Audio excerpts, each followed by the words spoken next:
Tetar.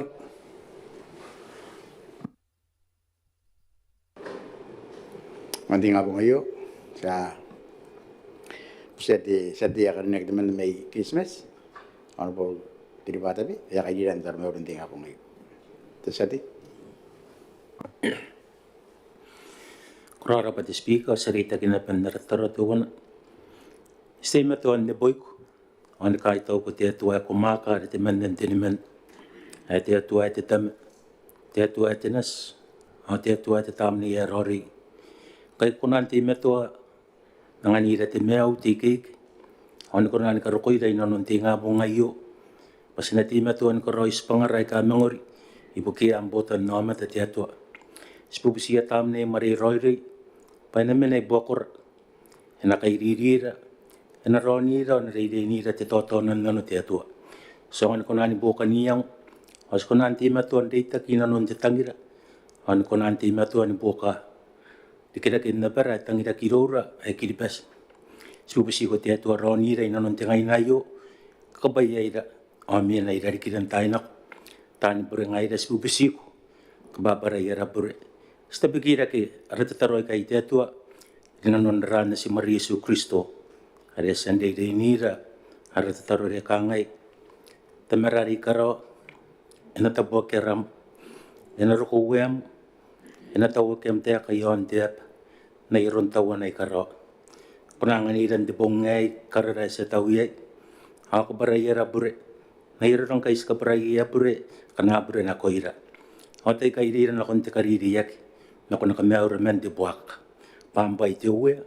Te mak. Ako tinibuakin nakituki. Amen.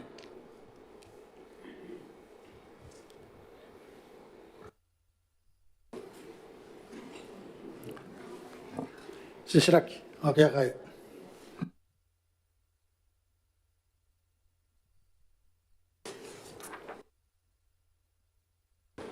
Ai ampun award de Rian Rider seti akan nek teman mam ano te si Lambon busko.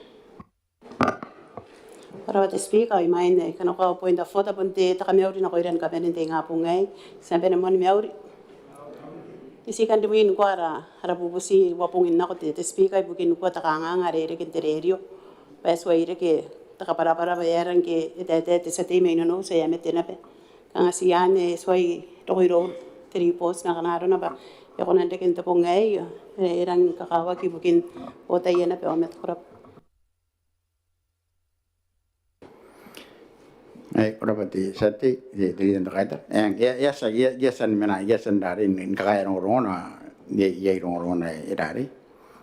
Sagdi ake menu bokati terari pananti sedia karinek. Pada bunyi tekan ada orang nakon ya arana ya erangin teknikol te para no wari para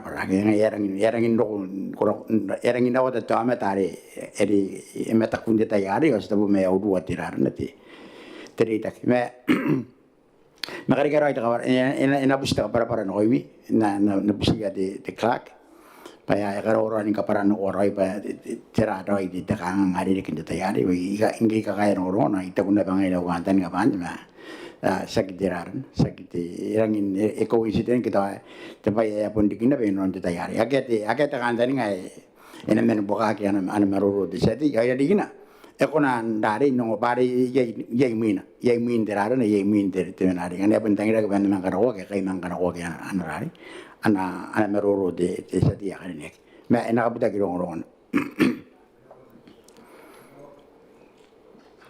ayat the Minita.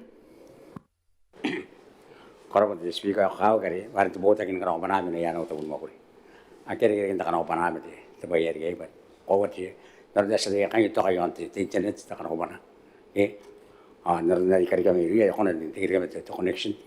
Kaya hari pun nak kira orang hari minum pakan ara tahu hari yang kaya harus spend Mwakuri yang kaya yang kau ini sedih terati. Anak payah na tar ngane eno kiraruna ngata kana bana kai ek apok aki yang kai ek sekape ek kina bera ya pun non bon karawan ra ani jak meti to water phone ana yang kan ni on te ani yon free data ani sekarang kati akhir kiri kena mati lah atau ngasih ngaki kita ke asal tu kayon te boleh te internet sedai kerana di ai yang pun ada di Minita di honorable Mika di tempat. Ko te tariga spira. Sita ibukin tararo ina perausin Maungatabu ngkai on tai kana ro. Ngana sinang te kita kana sinang ngana te ka gintang tangan. Kana mga tangtang women tini men tau ta buo to. Ena kana pini busimaya ginan. Kang stari ya kang ayaki kanya ya ratabun daus me sabu si taran. Kana ngayano pa nang inometari on te ya kana kurit kang stau pa nang ngong arausin ti. Korap speaker. Kerana di Minita ko ada Taiwan ko ada kamar kakao ini pada nanu tanti, ke ada yang nanu bukan teman di seti, tapi kakao kan nak kena pun kerana nak nakon mana pemiayu, bayang dari kerana pinok, ini rau nanu gen kapan di randari, tenan korang kekeh otak kita kangang ayo. Itu erangin dari, dan siang ko di seti ada kira nak mayu. Ay Jakarta kena bagikan. Korang te usik di seti ya korang ni jangan lupa Yeremia tahu. Kamu tu warekaki, ibu usi segai de, pada ibu kena orang no, ibu usi pen investigated, anak kau ni jadi ibu usi kai store, orang kauoua, pada ibu kena nanti, temin ibu kena jalan Phoenix, investigated, anak kau ni kai.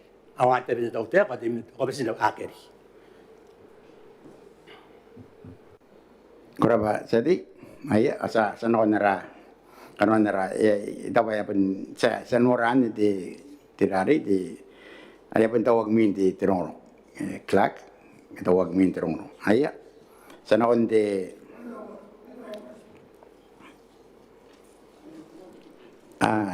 ayah di Minita di terang ampoin apa?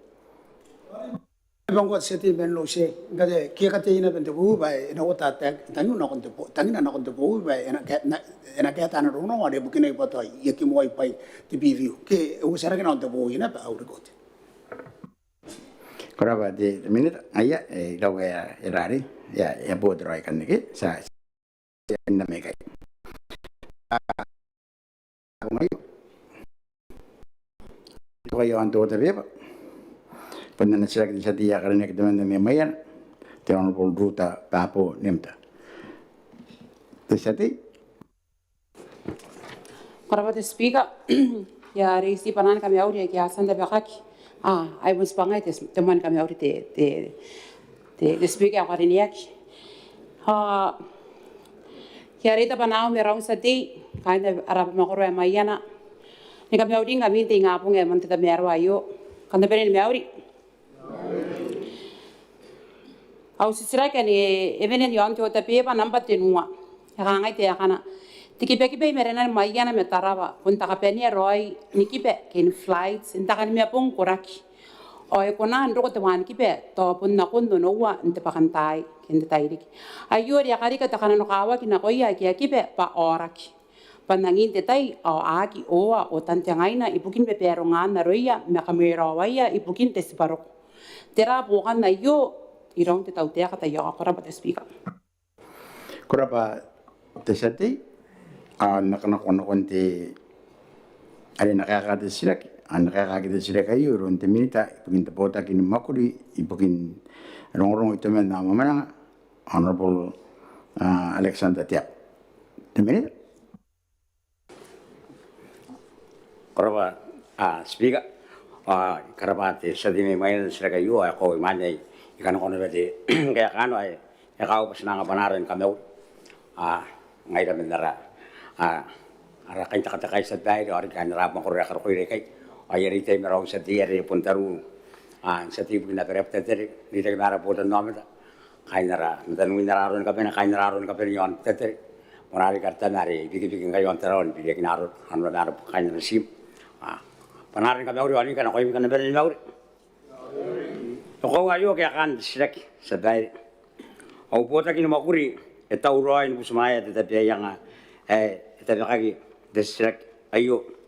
Ni kain ni semua angaroin Babairean kira pa anameno nagia tangang sedai. Kerabat Minita, mon bukan namsek sedia kornek. Kurapat speaker ya kakaitaw na konti Minita kariniak nanakiyaka ita ko pa ita uroy ni busmayat tapi yang ncero ra enakonan busmayat tapi yang ayo tira kawai ka enakonan busmayat yaron tapi yang ayo Kurabat seti Minita. Kurabat sedai aku ngerti ada tikipek bet sedai sagi kona garoya kang akakin kaputakin tepas. Apera kiribes wamano yei anawan kibet ye kiribes heptinwa yei ai ka kono kibet ai ka yei na ba arun san kibet ya yantiswa ke yei yardan Mwakuri de kiribes ai ka kabe kina yantiswa ben ni yo kono boy kapute to ya ibine safety to both non si darong arun to bakin to wamano or nang pabag sa dai ayar yang anai lurus ke kita bukan arah ruamu, panak ini bawa kita pun, bakas kan kota de tahu orang udah kita de garga kita yar kan kita yar ngai, orang kaki awak ini betul inon baik, antu orang sedai, kan kita apa, misalnya orang kaya, pasal semua ayo sedai, nak kau pai aratan mau kurang yang udai, yar plan ini kamu kita kiri, aratan anu kita yang udai, ini baru plan kia, ke orang beberapa ngaji yang antiswa. Pasal orang kaki batu ane kibe, nakia, tapi ya, dan sinar pun disebut sedai. Hari sinar terasa kangai sedai, sudah nih kangai mau jalan sedai.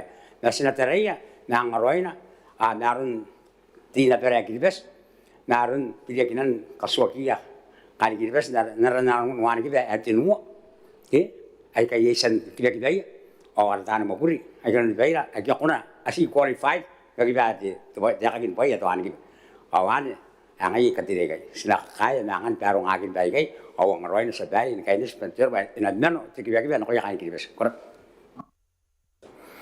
Korang ini, kauoman bukan namanya sedia korang ni? Korang speaker kariniak ya kakaitaw na konti Minita para ya tere riki kian para riki, inan natin nga para te Minita kariniak yo. Kaya mga uringa to wana ya karinay pokon daw supplementary me kaya mga uringa the case ang kanaro na pa yarang delayed and flight so ako na kipen mayana ni mga rotaki o ya mga kariaiakaki ako na Minita po kira na ben titirani pa ako na noria pa naki rotaki kipen mayana tayo ako korapate speaker korapa sedi Minita. Ako sebay, ako nanti kita kangen sebay, orang naruh di jakin, hari yang suan tu mana dikit suan paling kapan, yang tu payah, kakiban tu anak kita pintu bodoh, enagi kita kangen orang bodoh, yang kan the flight yang cancel, energi negonen wina sebay, energi negonen wina sebay, ane pun tiba tu ane korok, pun di mana pun kita cancel, ane pun dia negonen wina sebay. Koraba, kami nanti bukan nama saya sedia korne. Koraba speaker korne ya kakaitaw rin na konti Minita naron na anak para arun pusmayan tu pan na tu pakin na nakanganga Abemama ya mayana. Ti takapenya kanya sisirakin kana kunan rana rein Mwakuri na nun na ya inanon ti Teuea kake inanon ti ministries ay kakakoro kana regede kiyay pa kanaro na pa ya mangaro ko te wan ki bentay na yarangin late yarangin hirem ay wino no wa kito aro ko inanon ti rana re ti emergency o inako ni suwa awa ko na ay ko wa ti pauna aro ko pa yabora ni peke wa mangaki wa ti rana re ti serve ti pauna karena ako na ben karina ani pokon ta katamerwa meronan ton ni Minita ako na Mwakuri dari kita usisra kayo pokon usisra kayo ya karapa na ya Mwakuri kora ibukin te terana ari ibukin na pera kiripeksin kapenia ya katikiroy men tapon Mwakuri kora bate speaker karinek kora ba sati te Minita. Era was het bijna iedereen kan maar worden schrik orang kang ati jangan ibu kiri kina kontot itu kita kanga ayah kono ni kira bodo nam aku hari ayu kan tahu pun terkait dengan orang kan tahu tiak banyak orang karena punya itu orang kayak tu ke karena punya itu orang kayak tu jadi tak sekolah kan keberal anak kong ini tak kira itu tidak pada ngai tapi nanti tidak hari nak kita anak orang konvey itu tidak ngai kang tahu karena itu orang kayak ini pun biar itu tidak mungkin anak orang itu ke ini nak menang itu orang anak itu kita nang metu norak ke itu pun ane pun sebenarnya nang kan itu kan orang pada ini kita kan tas nak orang soalnya kan itu pun Mwakuri ada kan aja itu orang kita kota kita nak kau apa itu orang kita kan orang kita atas nak orang kan ini bubu kita ini kau tu orang kan itu orang ke kita tu kan tu kan tahu pun tidak tahu di kita kemu yon ni atau orang orang nak kita sebagai sekolah kawan sebaya pun ini kalau di bubu baru pun nan pun tapi lagi pintu bodoh nama sekolah di bubu kan nan sebaya Kenapa Minita pun searon lagi Rairana namin kan semangat kon sila karimin ako pun mayan na pati sila kyan punta na sila kinati sa dito man na kanya kami mayan at the Honorable Corobes Rimor Tesati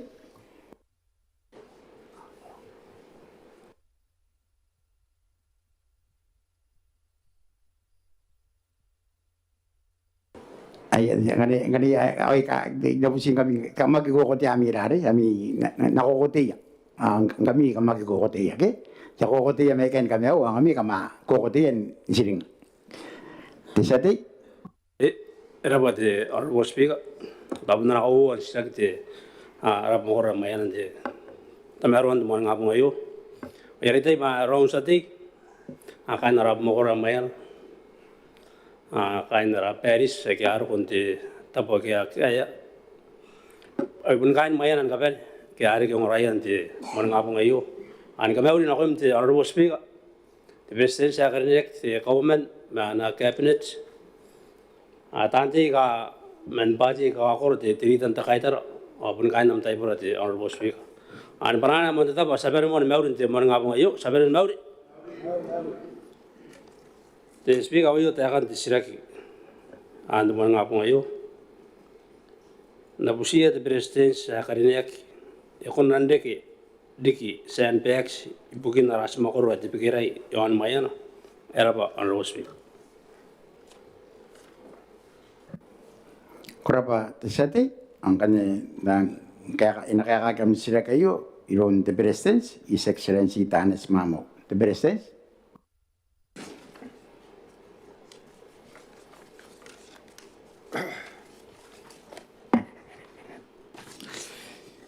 Era pati sa tiga ka direct man may bayan ay kukurente akin na.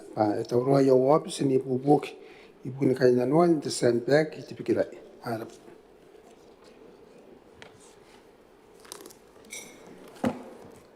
Kurapa the President mon bukan nam sila sa tiya kornek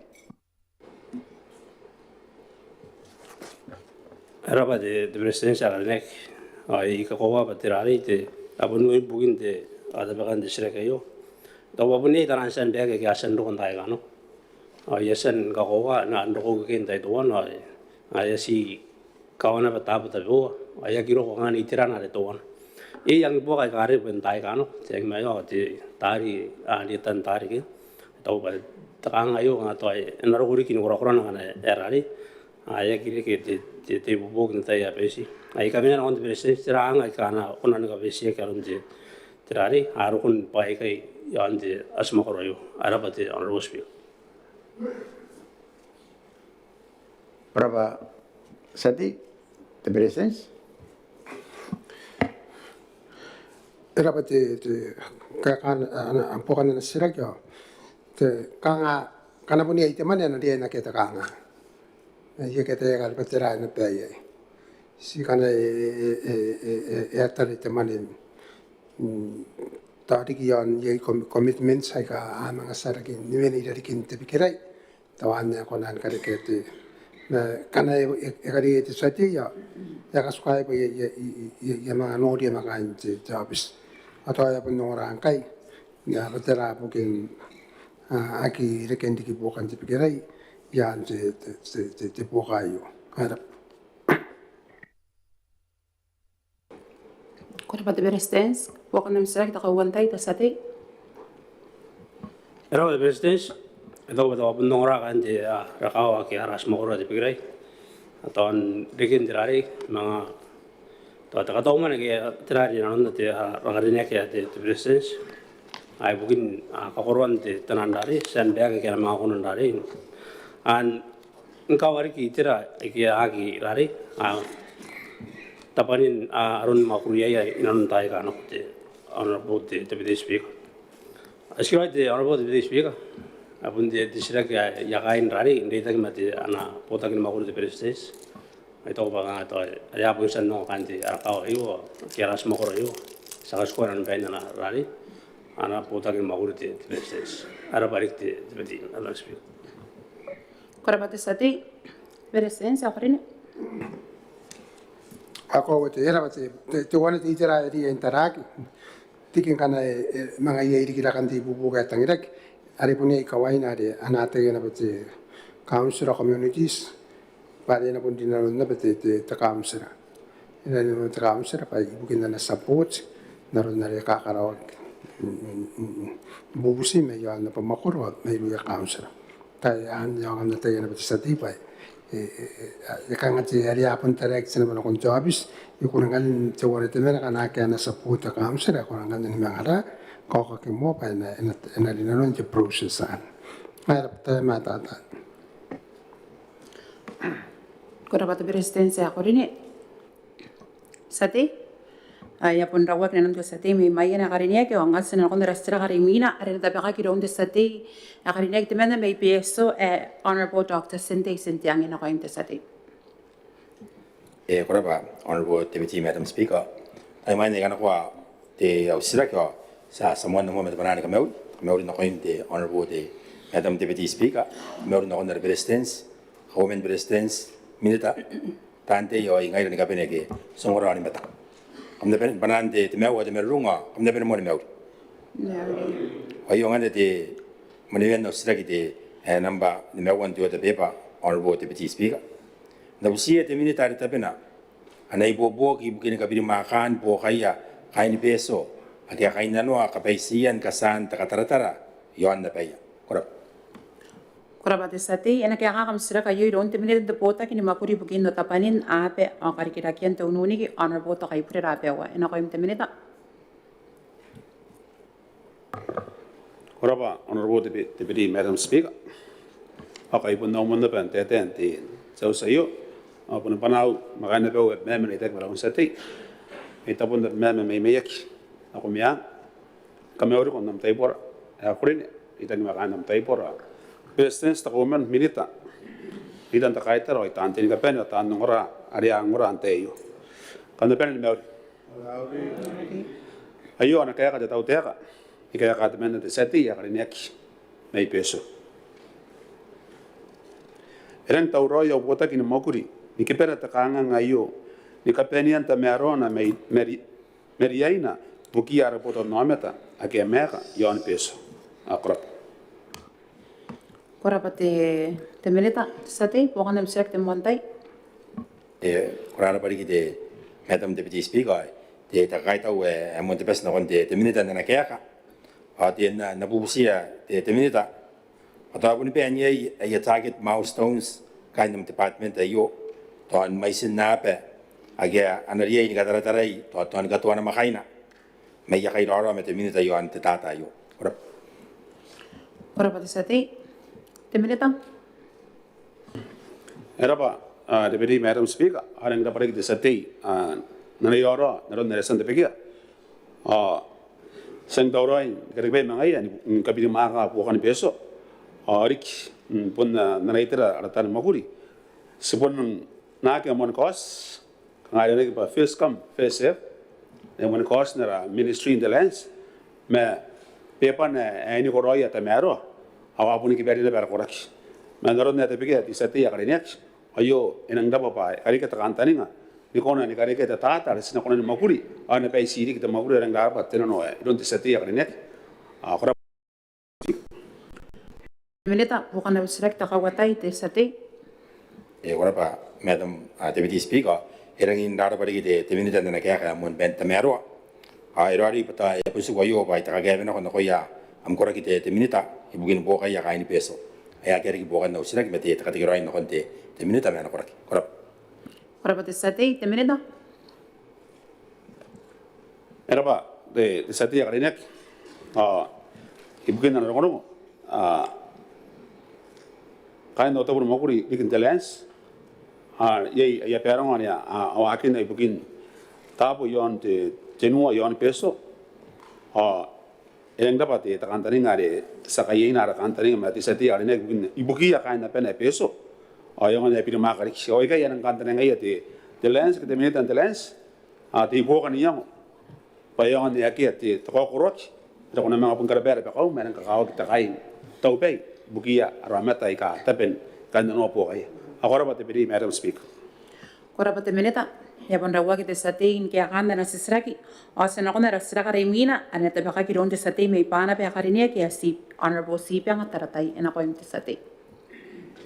Kora pati Speaker ay kandita na pete panan kami uri non rorin tinga po ngayo nukoy na kape ngay na kismin te mali pen Maungatabu dito gi makia ngora kam na pen mo limew.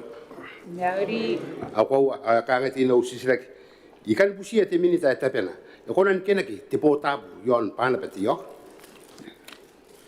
kora pati te satin na kaya kam sisraka yo iron te minita te Botaki ni Mwakuri bukin dongorong ito men na mamana honorable Alexander Tiap ena ko yung te minita.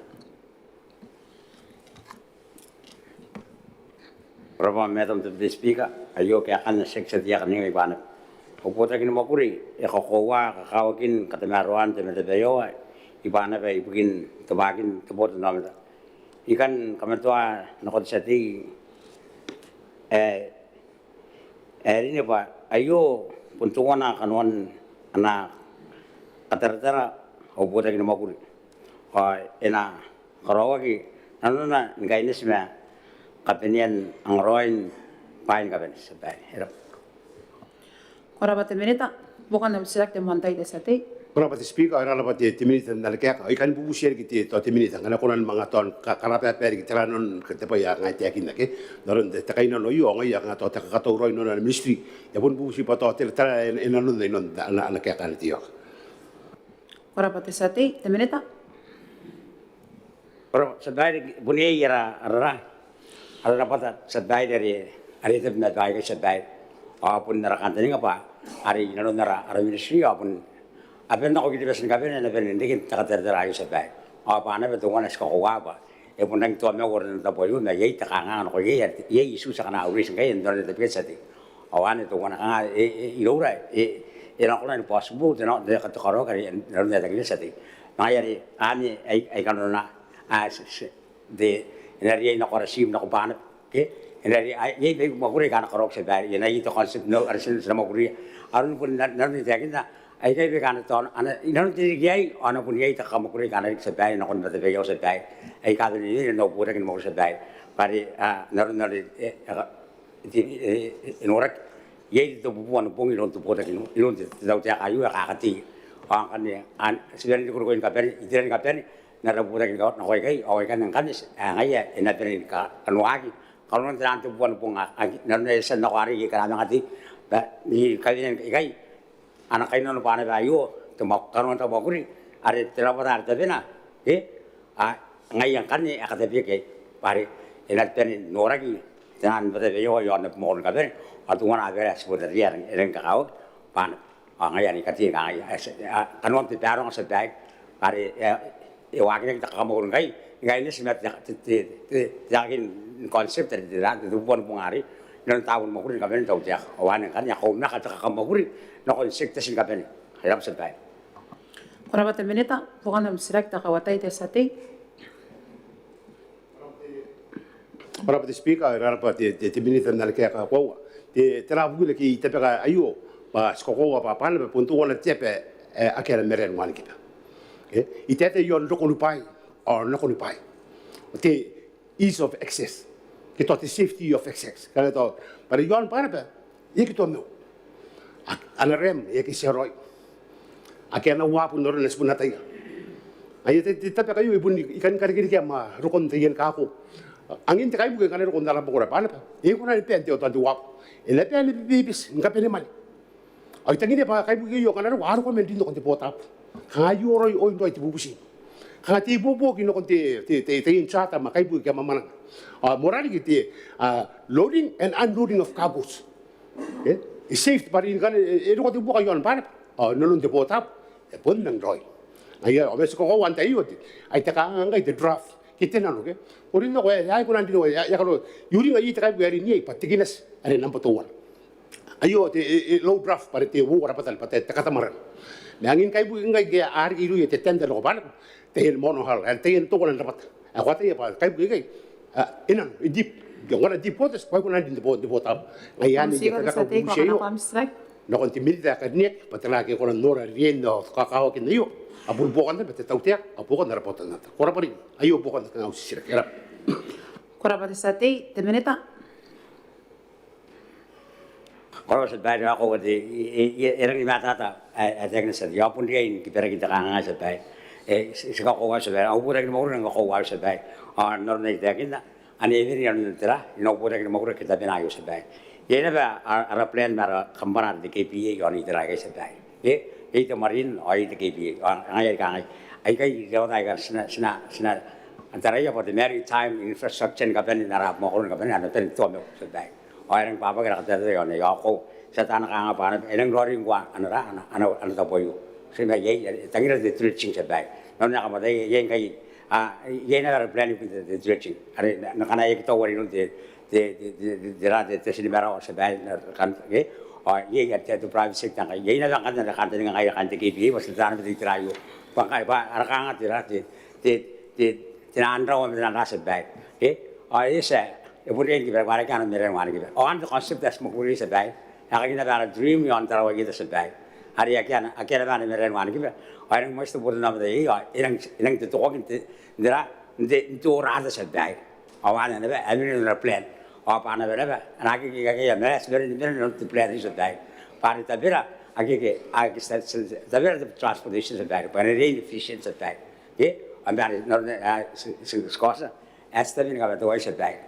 Ngkai sebab orang tan ayo tuan tamu teri ngkai ayo sen takatan ministry kami au tan Mwakuri ai nang Mwakuri yo benar nai osul koi kate benar ministry sebaik sena kate ki peri sebang rakyat sebaik nak ngai kan Botaki Mwakuri pa ina narina arun anak kagak nak tahu dia kan orang kada tubuhan pungin kata tai esen nak second phase de tubuhan pung senang tu karake arakan ini was nakakan wajah kan bayar sebaik orang itu kan replan kapan ni harapin ini orang itu kan bebaik ya kan ayo supply sebaik pasna kata ini Mwakuri akan tengah ya kita pasti buya terap ko rapate meneta bukan am sila kita kapanian tai tu sate Para pati speaker ara pati Minita na ipopokin te kata kabar ako noron le tiakin te tau tia kayo quantum leap ikan tiakin se kau tia kayo la tia tau tia kayo quantum leap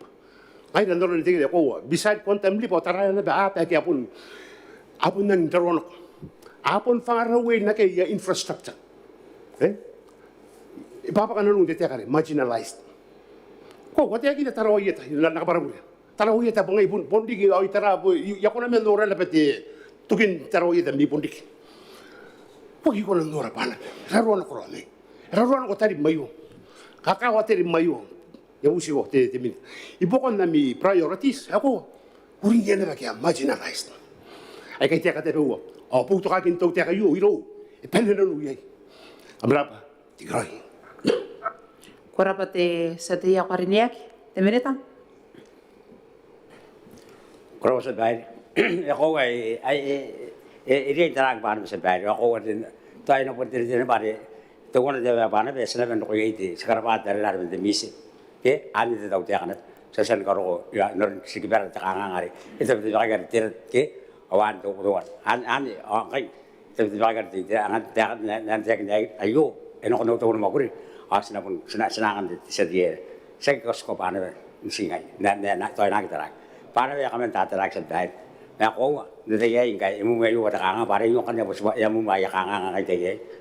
Nah, orang plan di masih ti, ai kai, atau boleh kasih dia ingki beri, ai ke, nah, orang ai ke kan, orang mau cakap sedai, ai kan yang ngara kata dari sebaik karun nabe tu men terbu sebaik kita tu men tinjan ada se consider pan sebaik ira ko dara kata dari pan karena itu boleh ya kan dari nilun ke ai nu nari sekali sekali kan de nanda remote island ira de kan kata kan men top ya ka sebaik sina tatare ba nak kerang arang sonok sila ni teri ro sebaik aku wadi sekarang jangan tuh ya yang nora kayu sebaik ni nora naik tiak kita kan tahu tiak kayu kata ini kipera ngkai nora di kipes nara peparong ari sekarang ini tahun mau kena kami anak kokon itu boleh ya koroi anak kecil anak kasau ini kasau nora naik tiak kita pana betul anak kanun nara punya sekitar itu ronter jangan terlalu itu bari ayamnya yang terlalu itu anak kanga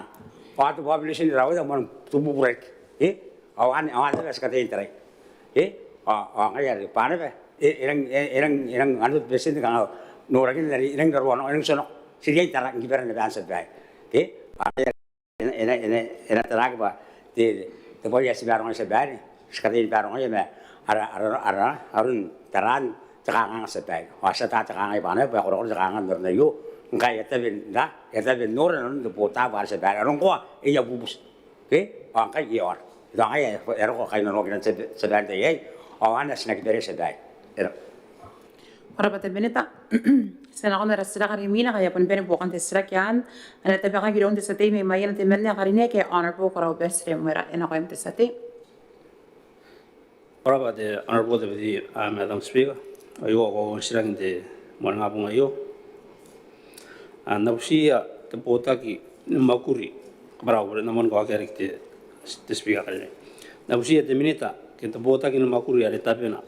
Atira roy ta kai paire yon tetai metepung are anak apakake Mwane nak Mwakuri araba deputy Madam Speaker Karapat setih nak yang kagam sedang kayu yon temenit te Botaki Mwakuri bukia aini rundi kita kakaro akan Rairana yo ameta honorable Ruth Cross konseng enak kaya te Minita Deputy Speaker ako rin yakaita na kundi sa jayduman na may mayana tapi kan desisrak yo ay kukurente akin na patemanin na Mwakuri nakakarawagin katua penen kono pungin tina makaina MS soon September o ay December Karapat Minita setih bukan dalam select montai araba de Madam Speaker araba rik Minita ito kay matata na rari na kaparapara katua penen kono pungin tina makaina te honorable deputy Madam Speaker nasibusia de Minita Karikirake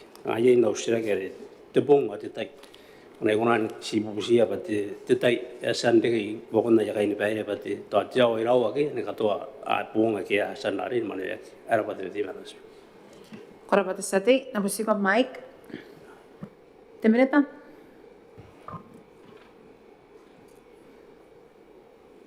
Karapat setih may mayana ibukin bukan na nasisrak ay ko pa naron nari imanilek dikaya kare pun takapenian kono pun untuk kuata kit ay ngkai ya pensan bakare hanga na makai nara akia aku jagi ibukin untuk kuata ibukin aratai ibukin tapakamana re pun ko hakuro yon tayen na makuro pa eroro ko je TW inaran takapenian weekyan angkan ya pa angkan the responsibility ki apun katapek ingkan ne ta council obviously the council and the samane obviously the council ibukin tapakamana yan tabta yokunan montai medapaya kawak enagirimi na kontay na aresan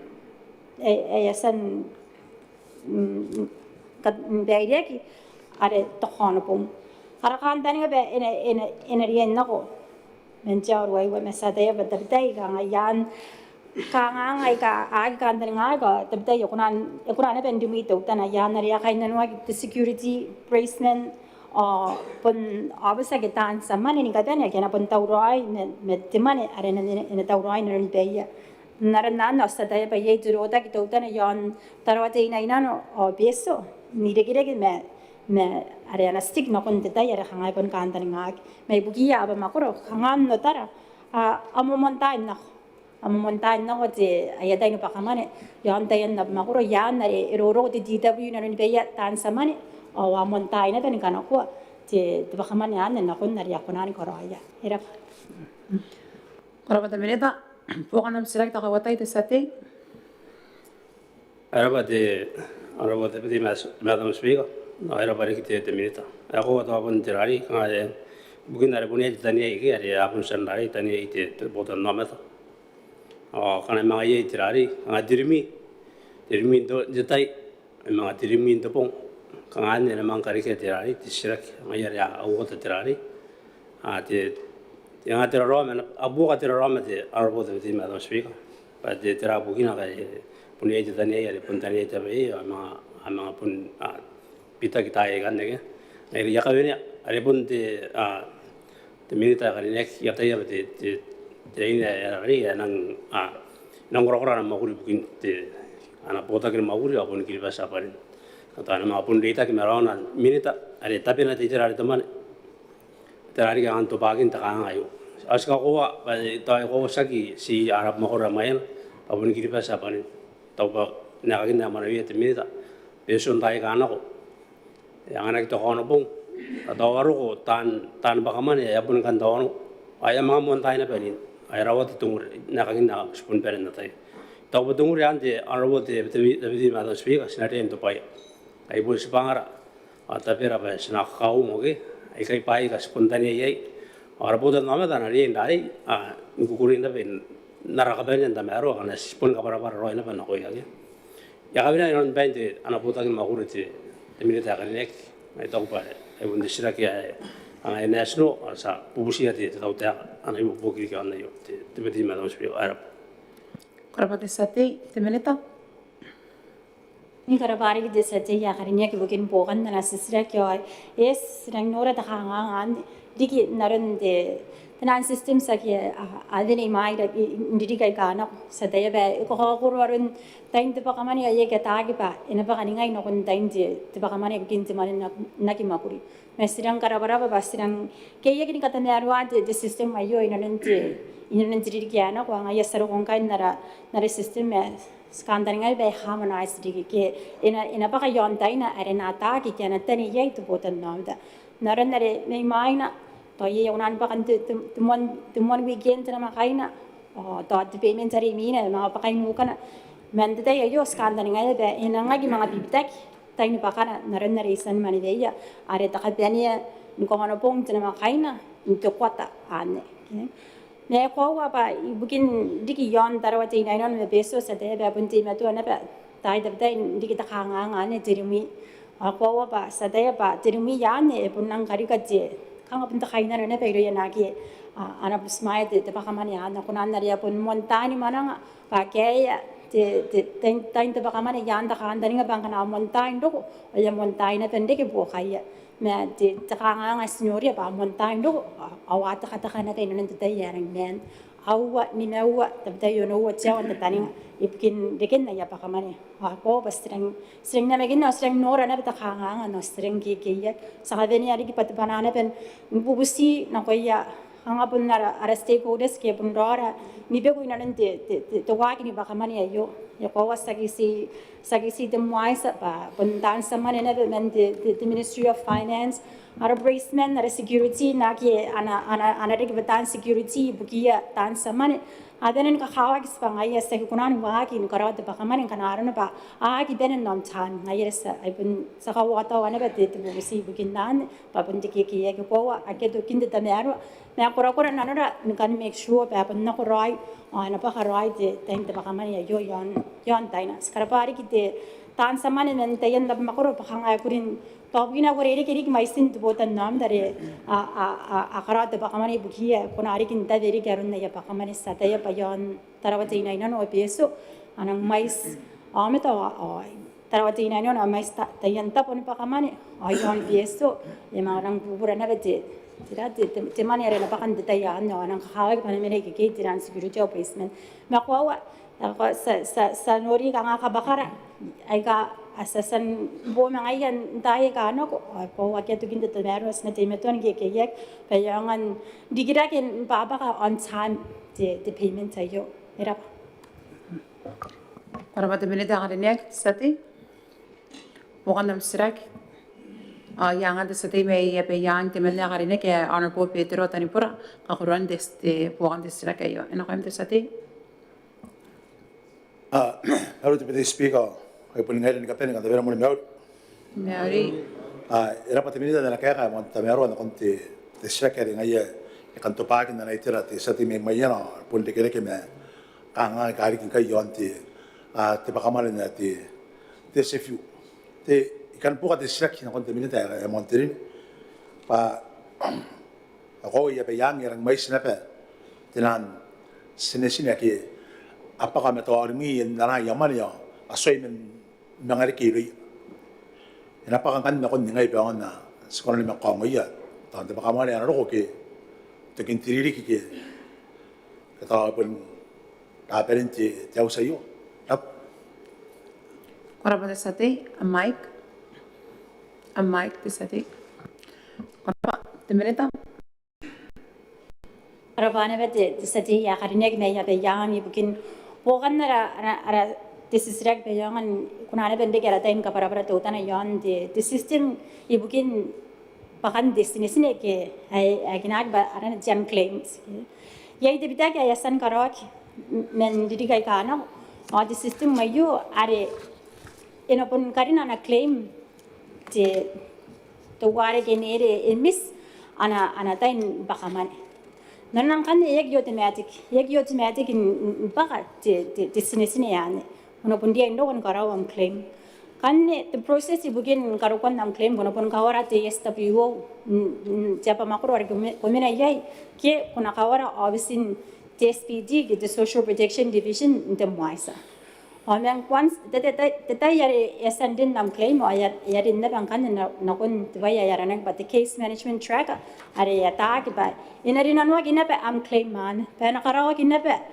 Teuea Rairana but the reconciliation kiana karawa gin kakaya kimina penapunurak omen kakowa giroi men the Ministry of Finance papunnes papunnak yana ke kupusay men na the amane yan tain pakana the reconciliation nane kita kekayaan ibukin girbes panin pun temakuri anang bubura ada ngayan ibukin akai pun si papa ka te sini ke jang claim pun si to wana te tain to wana tririk ibukin te kai ana karawak yon ana claim temenna te daya yos katayan ka kira kia tain pakan jang claim ke te sini katayan ka kira kia no konsul men naron nara kampuntan yai papa ka kangan dina makaina at bitemba Teuea sataya Maungatabu kan September kan kaya mga wariri karatain karawa ara reconciliation kaya kaisakan the finance ane nakon narakabenin pakamanan December ara ngaya punya ina pabukina kas nakatayin kakirake the payment ane to au kan tani ngabe me ata tarik yang kan ibukimi ake kam kakwa pa yaya misinesine to busi pakam montain kawara am SWO kaya bisin TSPD in the moisa Omen karina am claim peyangan karawak the reconciliation ibukin pakana intaina ares sinapun katanwata yon the Facebook ibukin tain pakana takan taringa pato tridi kayo narna beyakin ako ra yaron nara ara kakamakuri ra kangas kantaringe to na mga pun pakan taina are September ira korabate temeneta ya pon ben bukan desra kyan sana kon desra karimina أنا استرجت ساتي مبتدئ أكلنيك تمنى أنا بوسنيان رايا يمكن تجارك يا بوتا أنا استرجت ساتي أيوة سنة كنت استرجت ريمينا أري أنا استرجت ساتي مي كريسماس وكنت تمنى أكلنيك أنا بوت تريبا تبي أنا قيمت ساتي Raraba deputy madam speaker mai nei wakia puntemara nkameuri na koira Ngai da kan jauh sayu si metuan kerois pangarai bagi arabutan namet ono ko yata nora keti metuan nora panan kiripes ono nonte bo yayu di panaya kain Christmas so kanton ne monte mangori aku na beni meuri ikukure inda beka ko wan sisira kin jauh sayu nampan ni mabu meruai wa yon jota pepa aka ngai takan na pusia te Minita ada tapi na ba ko na ni mga Dinanu aki pente freita, imerenan onoruru, aki Christmas. Korabate Korapate sate ena ke akam sira kayo iron te minute Botaki ni Mwakuri bukin dongorong ito men nama mana Honorable Alexander tiapo na koim te minute. Koraba Madam Deputy Speaker, awayo kaya kan seksa dia kan may Christmas. Iguring ko nga sa ti ari ni pa nangarin wan given doan gibe nga ako imerna nonuru na Christmas puntuwana may bokon Mwakuri le parong ari esa ngakina upota kin Mwakuri. Esa ngakina anarita ki na kampana ani gibe yon katamaruan tigiba ibugia pasisa o karayan nabakako John Rairana they ayo ay timato naruro na Norwegian yon kamewan kipana kana wan kipana ngkai nako ngaroko yonuru yaina ba takatara ba ena karo anabe kiban ano ani kiba ani ka ako imernen Christmas na onuru Karikirake ayo emon pai yang kai au Botaki Mwakuri yei takantani nga aya babaki pa ena tau puponga roi ban kapani diri kayo sa bay. Korapate minute bukan nam select mantai te sate. Motirawa te Minita na nakaya ng sigiroi.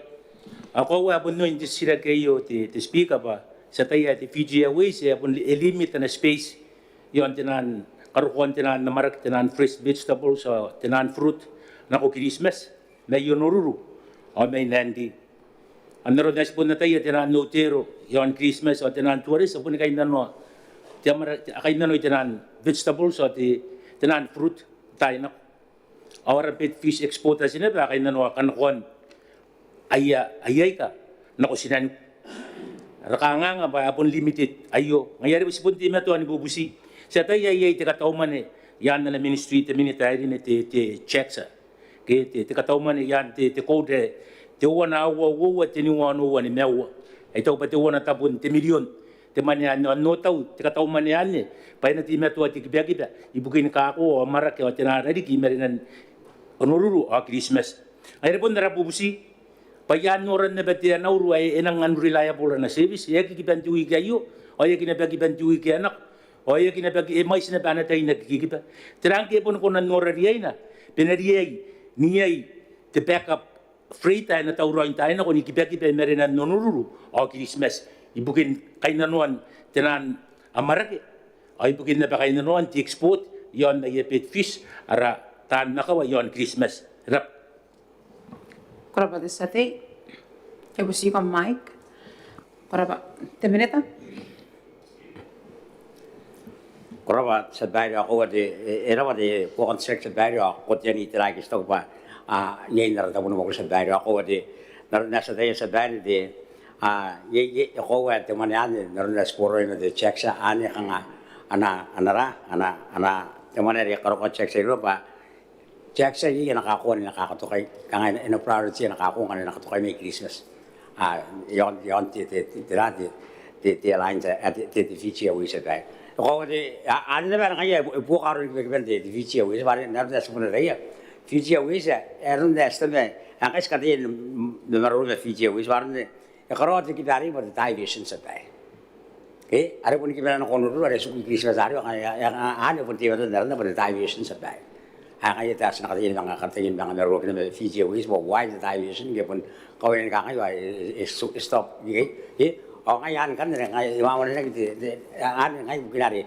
inariente meron di kiban na buya kay tirahin karo ko yun sa dahil wala mo siya to connection dito connectivity na kono kaya ina konon hindi su Christmas o ngayon dan temone de karo ko check san na ba kanon kabuang nakin na naman check sa dahil para maintain ang sales the sales na ngayon kagaya karo ko yun ngayon kan sa kaya ng computer sa dahil asa dana ka nga Christmas yung karo ko ka ako basta sa ko yun o ano yung kanya yun kaya sa namin kating karo ana anak kami tuh aja kan tahu jangan mak hari ngua tangau betul ngua mandu ku sebai okay katin dia dia jauhin dia lain sebai oleh kebayang pari atarin yang Mwakuri itu mana lalu tu volume tangga sebai itu orang anime change di sini sebai ya ini terang lagi sustainable angai sekarang nak nanti dia kena kalau no anak Mwakuri apa lagi Mwakuri ayah ngkai yang temen dia nau karena kampung saya kari sina katin karo ya sina katin kau kan yang ini itu competition sebenarnya ngkai pare sokan si ini aku nanti kebar tunggu anak ra kora sina aku dan level syari dulu nanti video bisa baik nah sekarang tu sebenarnya aku di nanti dia kita angkat apa yang nak orang baik kan kalau sebenarnya orang ini kan free sebenarnya abun abun kono no beri jong ya dan itu COVID-19 no ya kamu muni kakut sebenarnya ya no na free dari lagi sebenarnya ya itu apa hari asmo Korea kai arun naramen di TSC asa iso on koin na ni on koin nansa na ya no realize so ngai di TSC ya di transport security administration dari anak Amerika hari kana flow kai kai nggak sebenarnya akan sebenarnya angko sangono ben an karo ta kingo ya sebe na ina ro sa di English sebe sa tarun na arun ya no to na se sta ju me kai da ye sa dai ai ku ren ka ta ba ngai da me no su si ari ya no ya ta ya ba the volume me na yo sa dai pa sa small kai na no ko na ba iri ra na gabura panara inun ka Mwakuri na sa dai ngai da kai kibes an as kaskatin katire no ko na sa dai Gurin dia kena apa? Angkai yang nak kita tahu mah, kita jangan ciketing, ya code sharing, ya kita bisa dah. Are jangan kita tahu, saya sangkai code sharing berarti, ya lalu ada, kita bisa dah. Ayah, enak orang itu sedih, pas sedang terjadi nak angkat Christmas, harus dia ketirik sedih, sedang Mwakuri sedih. Kalau pada Minita, bukan masalah kita Kauoman tai tesati. Era bana kabara Minita nang karinek. Ako ay dapat tibubusi di kira di kinti na uro te PG Airways terangke kon na ben nora di ente meruro mete airtight paito ba airtight nang ni kan na ben ma Christmas abuni kiba na bayor mato ay ngana ben na di to wana di kiti option kiti katini one option ni kiba ako na ando ko iya i Christmas na ba ibukin te kanga ngayo terangke kon ate Minita na ba nagsitara PG Airways mete na uro mena kon na ben tara te airtight pati wana te option ya sikuna ni capture ba na kona sibu yon Christmas ina no ni kibe na imerinan to onururu mataiti or Christmas ibuni mena idari kinana kona nora dia na yo te Minita ari ne Kora pate tesati te Minita Kalau sebenarnya so sila rapat de kota kinari dia tait sebenarnya aku ikan katanya apa punira berumah Tahiti sedai dokter akan Tahiti ada fire ada in the Southern Line Islands ada Karawari Southern Line Islands sebenarnya irun Tahiti fire lalu baru kata dia ngai yon jaga dia sedai karena sebenarnya Tahiti yon dari ada Mwakuri ngai katanya sinak kasih yang mana kai mana enak kok arun katakin narurai nara Karawa sedai nah John Nab sedai ayat Karawa di sini Christmas nesedai sanujan area an sedai nah kau di setelah jangan ada fridge baik kau tuh mana karuan kau meyon dulu ani ngaya kau nanti kau yon di tuan kita sedai nah nak bangai yon ada plan ada yon ada Tokaibure oke gini ada di sana karuan ya meyon dulu tarik sana kau Christmas sedai ani na betul wana asin sekarang kata dia orang kan arun apa orang costly ari Karawa sana orang kan ari Narawa sedai an orang kan apa nanti dia apa ada betul biasa katain Karawa asna katain kakaya cost effective sedai ana afford apa wan ngapain iria arapun nama sedai Kora pate Minita bukan masalah kita kapanian tai tesati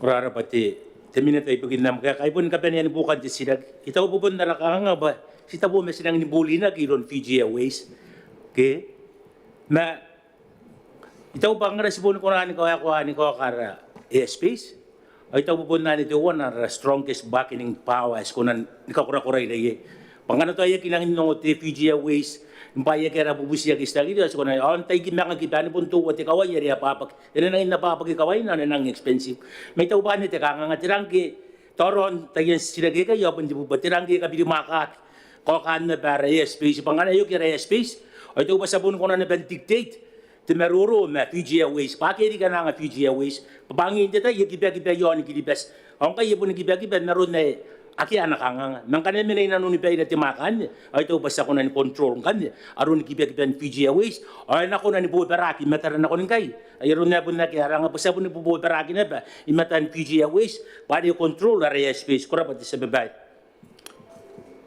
ko rapat sa te Minita Rosa dai ako ade erang dapat bukan sing sa dai or di swagging ta kanten nga sa dai esa non esa dai Fiji Airways esa dita kaya yon ara space dai era ban ako ade ngana pun negeri ayo sa dai mas the message dari ba ara karawa esa itu sak sa dai akia ke esa itu sak lo ya kan sa garon de easy dari ari mara ara karawa ngai ai ora kai tenen di fire amakur ari busy the TFIR are in the southern line islands, or the Hoagland are the US, more than 80%. And they are control. We should have the capacity to manage all flights.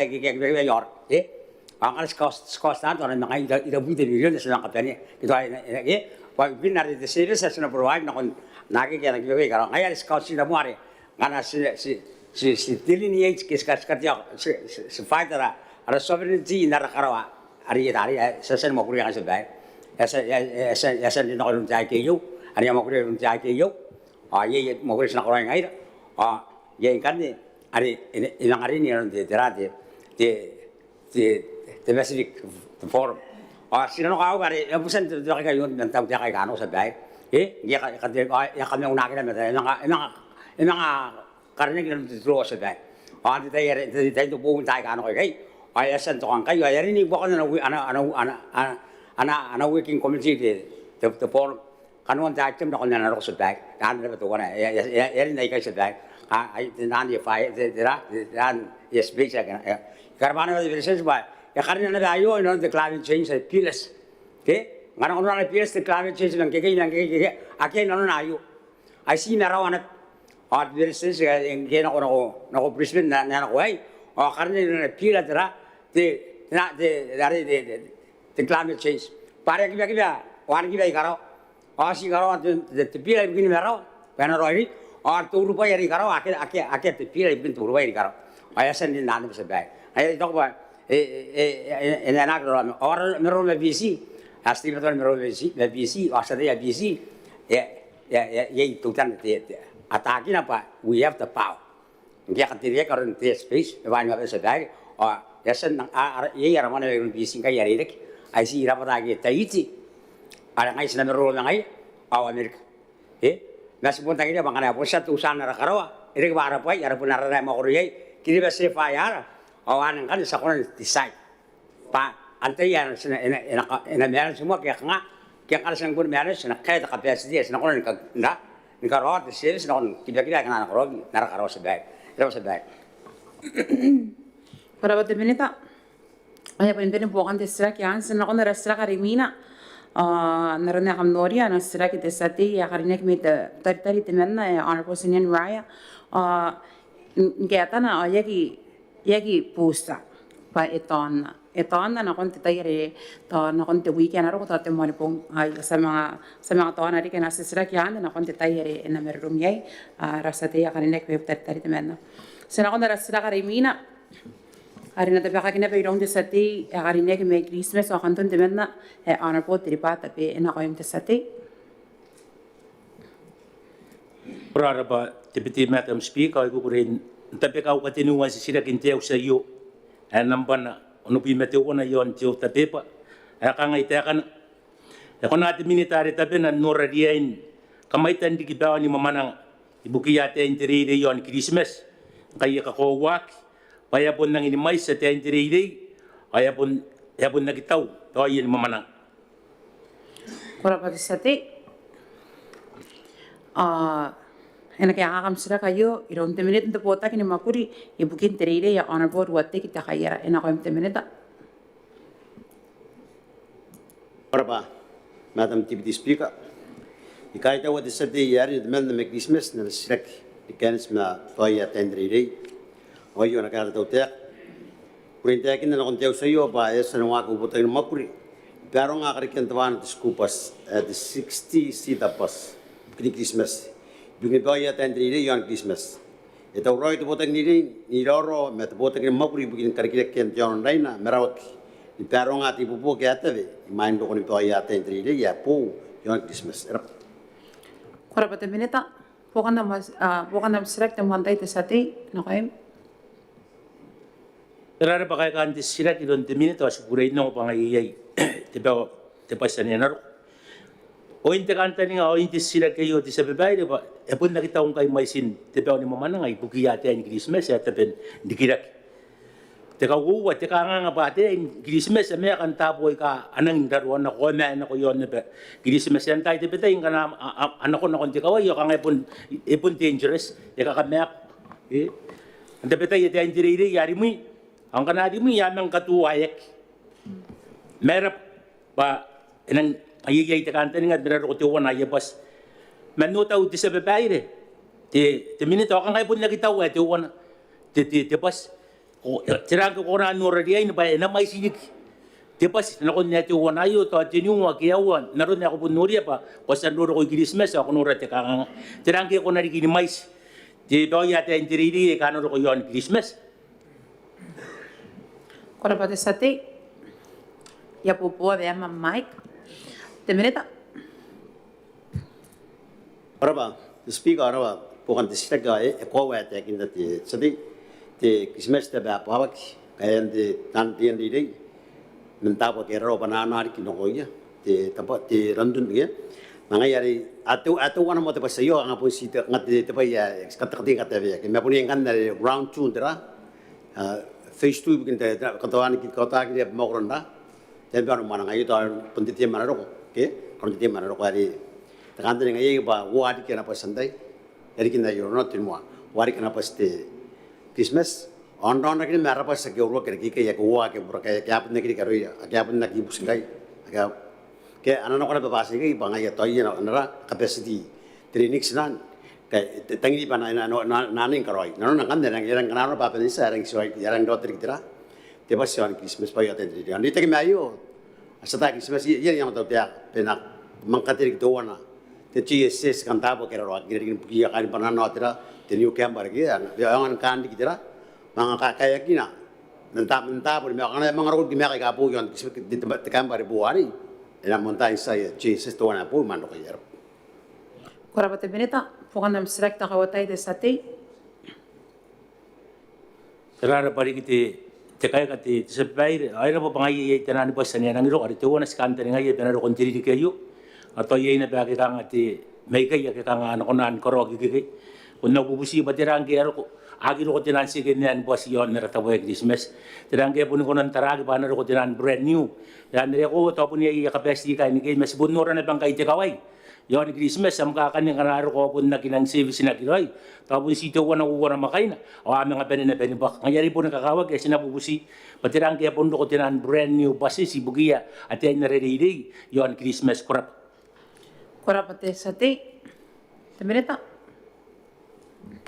korba speaker apa te sari nga bukan stacking te astate yang apa yang te plan brand new ada kaya dan te kena ano ko kanet ke aware bugin pas kita nasi nan sangka arang kapong arang mo pas arang pun dia kapong arang pun ra nangin arang pun nak buan ngai yara batri ni kana ko kapong ana yari kin nare pun sipan nai ka apuri ni ngani mang karawayo tal mang kurang ana kapong yara batri dan tuan mana kin nak kapong kai korap Kora pati minita Sati bukan nam select tak penyantai. Ya ke bukan di sini benar para na kontinental ng kariaiakaki bukin noran Christmas nano pa sa kayon kawayan dok. Sinati meto ani bubusiya patirang ke ya ke mamaning ate kayate na riri yon Christmas. Dikin tenani pe ani mamanang kayo nora kita kanga ngai ya wapun nang limanak.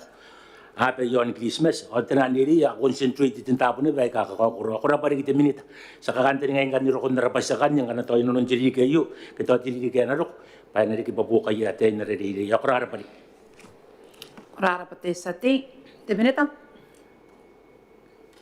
kora pate te sate speaker troi ne bai men Botaki ni ya ko wari ti ngam berang yar ke nam te no te ba ya te tri metan ri Atan mau ndri ke tahu ni apa ngapun nam tega pun amun ka kawaki parang ngai ka apa ni ke mau ram ni ka men menteri ri ai ni ngi ko Christmas ai pun nur ali suitan ri ai pun ngi nong ya te ko arian ke mang ka to kai men do ke parang do te ba ta kali to ka na ko yam ri ke paris ko war ron to ari mitra ron na ken te pun ri na era ma kon do pasi kai te mon pas montain do ai kimi kan ta mon te ga pu era Kora pate minita ya pun pere bukan te srak ya sena kon dara srak ari mina na te baka ki ron te sati mi mayana te melna kariaiakaki honorable kora pesre Mwane na kam te sati Kora pate adebeti Madam Speaker ayo au sirakin de okatenu sirakin de mon ngapung ayo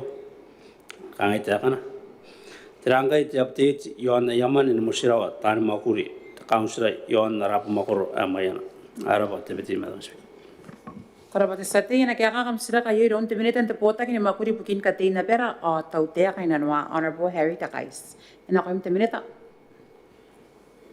Kora Madam Speaker anting ngapong ngayo ya kuray te bakate parani ka mauli na koy ma kain na moabis dita ki ma ngaila ni kapen ka sabani dok andong ora kan kiripes panante te meu te merung dita ki ma panaya kain tarawa te ina ya tari ya te ibuki at Botaki ni Mwakuri dita na be buki te yo na ta parani ka meu kan da panan meuri ayo ana ka ka Teuea te speaker kuray ni ko angwa te sete ya dine pa te imatoa ni makuria kin kai ya mane ni motirawa ta ni Mwakuri ni kausira ni kapene ni kotaki ta ni Mwakuri te kausira i rong te apisi ni mane Kora pate te minita sati bukan dam sirak te mantai Kora pate adebeti Madam Speaker ara barik te minita na ko ya rari kanga punde sirak ana rap makura maya tan Mwakuri ta councilor tai bukin ya rari mga soy mer pa te temare Mwakuri yo ai gona ni busia te minita ka nek ai kapara tanga te ente ta kapara ne ana korpo kayo suguina on bendrari te te Botaki ni Mwakuri bukin temane kana to ya sandi ke te update pa dagi na ka kinan te update pa ya pa kaya inon bendrari te Botaki ni man araba te beti Madam Speaker Kora pate sati te minita kora era mari ki te bukan na sirak te sete me kariaiakaki me mayana ko te pon kanga ere te maroro to utara me hano abis te Kauoman na ko te ya kiawa te Karikirake kai mai ke me to ak me atai pon nangara pa te takarauta ka te Madam Speaker na ko te sete ya pon kai councilor ni kapen ko kanga te standing hiroia pa muantiriri ka ng bodgay na pen nako kanga te rip grant sa yo ke me kanga tapon te na urigaki pare na poniai te process na karaoke ke poniai tamare atauroi ta kakawaki na ta haipopo ke Karikirake ta ta perai na noia ratani Mwakuri na te councilor pare pon te tauroi me ye yaron te kanga te narodai te akina kanga te kokan te Beretitenti te Botaki te ayes ina taraki irawata te kanga teran pa kanga kawai ai kana na towaki mani ka pakakin te mari ayo inde itaki arawata na te online ministry ai kana ai rege ai na rode te moisa te moje te ta be wari hare kanga ina pun taraki roi pa ina ke takanga ai apakana pa te mari ai ai are ta puni ka parapure te inebe ma ari ina taia haratan Mwakuri ni kapane te councilor yo na pa ai ya sangai te Mwakuri ina non kongoki wa ta ponte ana ribos te ana abis te moisa iroko kametoa ki roin to weekend ari ya katapani na bangkande kanga te screw the process the scrutiny andari ka ya kongok ta ya Karikirake ka ya apakangkande teman korap Korapate Minita, bukan dapat selek takawatai tesati. Rabate ada beti Madam Speaker, rabarik te Minita Karikirake na nakabara. Ito ko ba nga pun dari? Kaya kakroy te sirak. Pa ito ba kaya kauoua ngkai kanara mokoro ningai ke ane takanda ningai papa kiroi. Ai tori terari ka kabara-barak ai Mwane nagi nang tangiroi ari terama teragi mai to asi kanda ningai ba ningai ke ai rabarik te Minita Karikirake pa ngai nagi na manuia Kirake kai. Ako te honorable te Madam Speaker. Ai pun dari event te terari bukan te ausirak I karaparik te Minita. I karaparik tau te kaya ang kain maya na te terayo mandana kaya ka te Minita re Kirake kai. Takandani ngai papak. Sabun kandani ngana ba te Kirake kai te Madam Speaker. Ara ba te Madam Speaker. Korapate sati te Minita. Raba de sati ka ya taran raunaron na sirak kayari ya sari pakapanara pa Kirake kai au kantare pa ya Mwakuri mate Kauoman man abisai bugitira kaya ya sa Mwakuri ar kantare kan pa tapi apa sinang karawa displacement yo andera TW na kon makoro ni kapani bugite de ta tukin dapat de tengai ngata kariaria yo ande ta pa yo asirang ka kowa erang ini bubuk atapun de kakawa kira ba hayo de tamare ka po ina nte hana kaini pai de ba ana policy ya tabani kiri bas bugin karikian ya mare motirawa tan ba kuri de ta kausira ke era ita ba ana rang bu kuri tan ma kuri ta kausira sina bu busia ake era yango ke ara ka asina mga tiyara ro mga iya yango ai ka to ai tire ita pakamar na kantari nga kandamira idari kira pa sira ita be ibugemi ai kario ai ka harang manena asinora buangana pa enaka kakira kiri ki te meauroi na koimi na Mwakuri na mi kausira ai ka korona ari noria te tauteka pa pun nang atai nang kami bugin na pa kaputante tabaki at Mwakuri ai nanteka kai au kantari nga pa sina Mwakuri ari sakonan sen te kinda kai ora pa rikite akam dapat tati Korapate Minita inora na taura te sati me yang te menya Karikirake na kapenya bukan te sraki ana po petero tani pora ena ko te sati ai rapate biti Madam Speaker korora te turburpi alimenti green na konto ura ai ikan po ana sraki te sati me mayana mo Karikirake ba ai yo sraki na ba stebo ba ai no tisa yonte ate mali mo sro dia te tan Mwakuri ta kausa yeri ka karapana pe te Minita pare te sraki bunga to ka yane women me boya kain ta Mwakuri ta kausa ya Botaki ro to kono bunga yo ngai ya PT na siya na to kakayangan bokay begin tamani anime Tawakana pun ko manau ki ako mo ka ya Kauoman to utana arang yan pur pakan mukir kai akaya na piangan bokay pa ira pali kita Minita te terali temsia ni kota ki mete to finance pa ya akipera arun temani pa pun ka na isa kilo yo te pakan pain ka penyo kanta pa mi no ni no ka na payan sapai na re tino ni no taino no ari ayo puta usir ka Korapate sati te Minita. Korap ai kai tau te sati me ya yang bukan te sirak kai irang ka kowa ya na sirak ya puisa na ba sai na ya kai ya pona no na ba nang busan te tayo irang kai tau au kantari ngapa apun no na ba kai na ba na ba yang ko ta ye ka ko bandaro na bare ngara ye te ke ka ngata kabilina ko kono oriente ke anto wana ya kabilina ko kono kan kariaria ye ma yang sidang kaparapura te ben bare puri ye Mwakuri ndaro de yesani kapara mangana te terangana kono ni ye po ka ma abusi make sure pa pon ye ake na ta mare ni mosira ke ana pon da kana ta mare ni mosira ngan ai ban aga ya kanganga pa pon eligible pa na pon ye pa ka ya mare ke angara ana te tamare ni mosira ke tera pon ta kanganga kan pa na pon da kia aram yo ante te bidiu ngara e kana ko ke ngayare ya pun kasu kan te na ko te sati me ya yang pa to ko bo kia ga kaya ngan Karikirake ya taro ke Korapate Minita ya pun bene po kan te sraki ane sina na konera sraka remina ana te baka ki ronde sati ya Karikirake te na potri pa tapi te sati Rara bari deputy Madam Speaker, hukurain tapi kauowan sirak. nampan na ono bui meruai yon te ota pipa ka ngai tekan na bubusi te minitari tapena ayo pa e kona nora rien kare ken tapo yon Christmas ibukin ka te nau sinirua au sinimek au Karikirake yon nakawa au ni kana ko na ko yatani Karikirake kangan na yoro na karok inani kai au yanana ko suei jadi ko wote nga wo bui meni mewa payongan bili maka kanwan ti KV20 Korabate sate. Ena kaya kakam sila kayo iron timinete te Botaki ni Mwakuri bugin na tapanin na ape o Karikirakian te ununiki. Ang Tokaibure Rabaua ena ko yung timinete.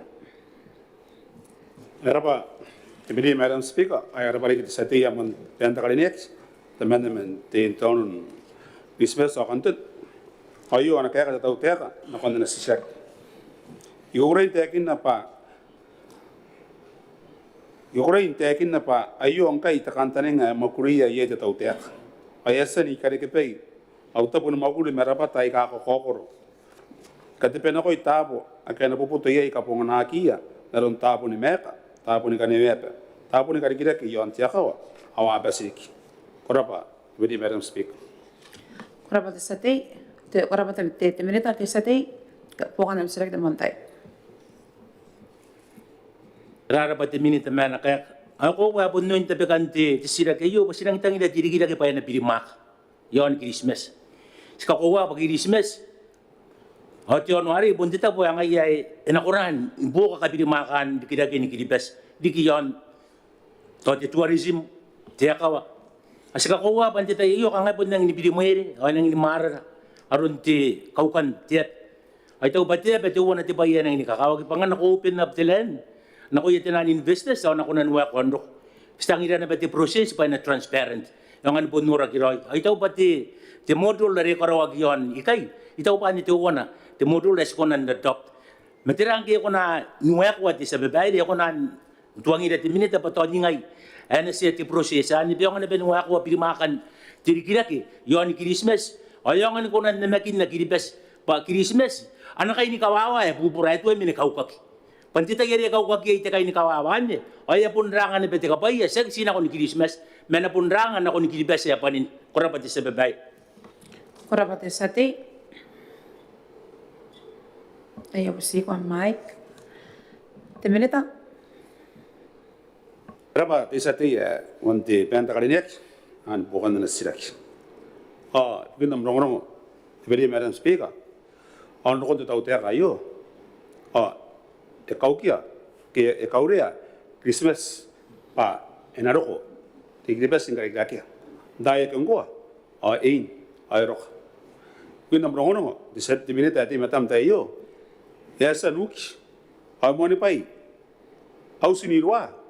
Ito mo ayo, ari wag naman tiririk ano ko tiririk ayo. Ako rapa, tebedi Madam Speaker. Korapa te minute, pokan am sila kita kawatay sate. Rara pa te kaya ka ti sa babae apun bukan ti sirak. Terangke ko na nuri te minute te Teuea ka ba te priority ano po nang anak mo Kiribes. Imay na yang anak tinan foreign investors. Yan na sipun na tayo ba Kiribes na mete yon Kiribes. Kau pa iya na sigo yon Kiribes. Ay pa ini ka ben na ben sigo yon Kiribes. Matirangke ko na nura diayna. Teuea ka pa ni ka ben.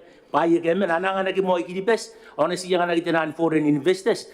Tapo kay pun na kay ay capability kay capacity ka ni Kiribes ni ko na ni investor. Korapa te sate, te minute. Erang dapat desa tiya amon takalinek.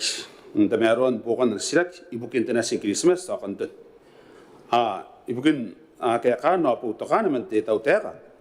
Ya pun sana ben pepero nga Teuea. Imoni pa ye Kiribes na nakaini pay.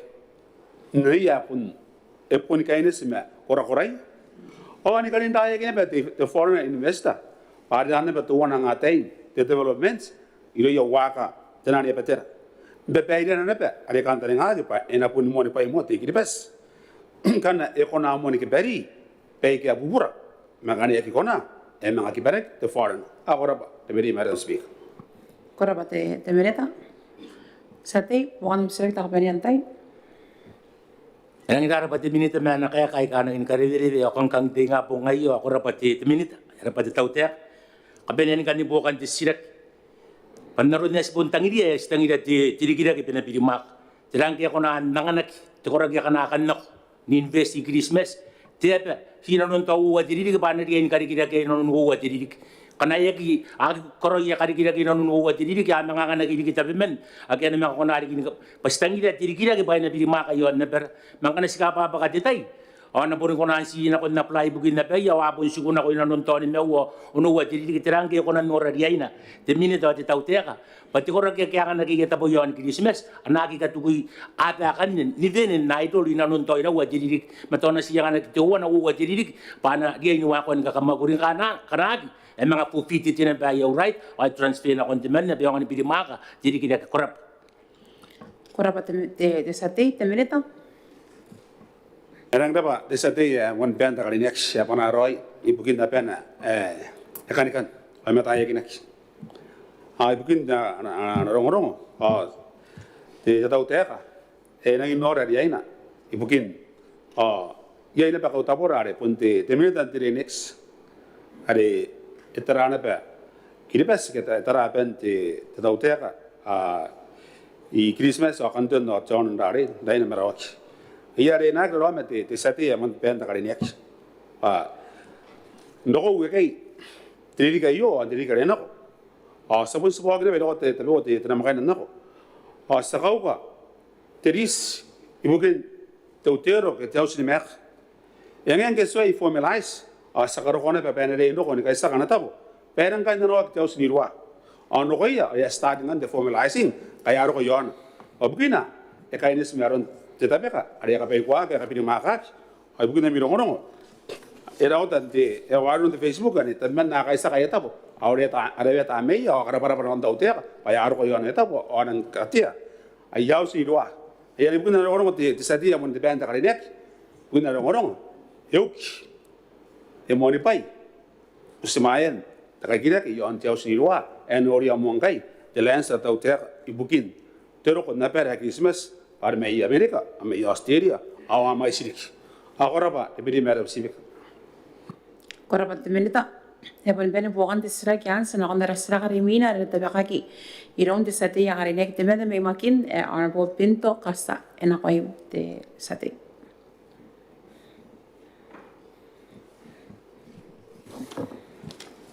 koraba tibdi madam speaker ayong kan usira kian ampana ismatona kangai takana ya kan bisi ati minute hari ni ada tapena ya konan tiki kinaki ya tei akhirnya ko yakiki ni re kari dia ta ron USP FNU ANU BYU hawa pesiri korba tibiti madam speaker koraba te sate enak ya akam sira kayo iron te minute te po ibukin te Botaki ni Mwakuri ibukin te reire ana po wati kita kaya na ko te minute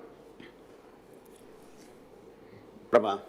Madam Deputy Speaker, ayong kan Teuea. Kahit awat sa di naman na kariaiakaki makin na sila ko ayo na Teuea. Yung kurang tiyakin na kontew sa iyo pa punya yan amakin kay Teuea kan di nanon na upota ng Mwakuri koroya. Ni kota kinaki aten kripes ni kuray ke aririeta. Akhirnya no ko yakiki naron na nanonakin sila korap. Korap at minute sate po kan sila te mantay Rapati tibiti madam speaker idang kaya tahu te Minita kali ni noran kaya kan disirak itabi kan te Yosef ay tibiti madam speaker sekarang tu bang ayo punya nama kita Teuea hari asal makin ano na nasi ibu sering Minita kunan kami ata roy pato baikara kanga PPI de kiasen wakin non te yo te tibiti madam speaker korap at sate te Minita Berapa Madam Deputy Speaker, berapa sati me bukan na sek di tahu ba swagi na yung di tahu sumandok, buat yang atin mono. Itaw ba sekarang di tekanuan ko ya ataya kaya no kaya ya kiki ni tinggal betul ba. Tekanuan sangat dayar no ring kang katuwa kaya mitra. Okay, tuwa di mitra no kaya tiya kan kaya no kaya ya kiki ya kang ari batan golden student dia. Na itaw ni university sa kaya di krap. Korap at minute sate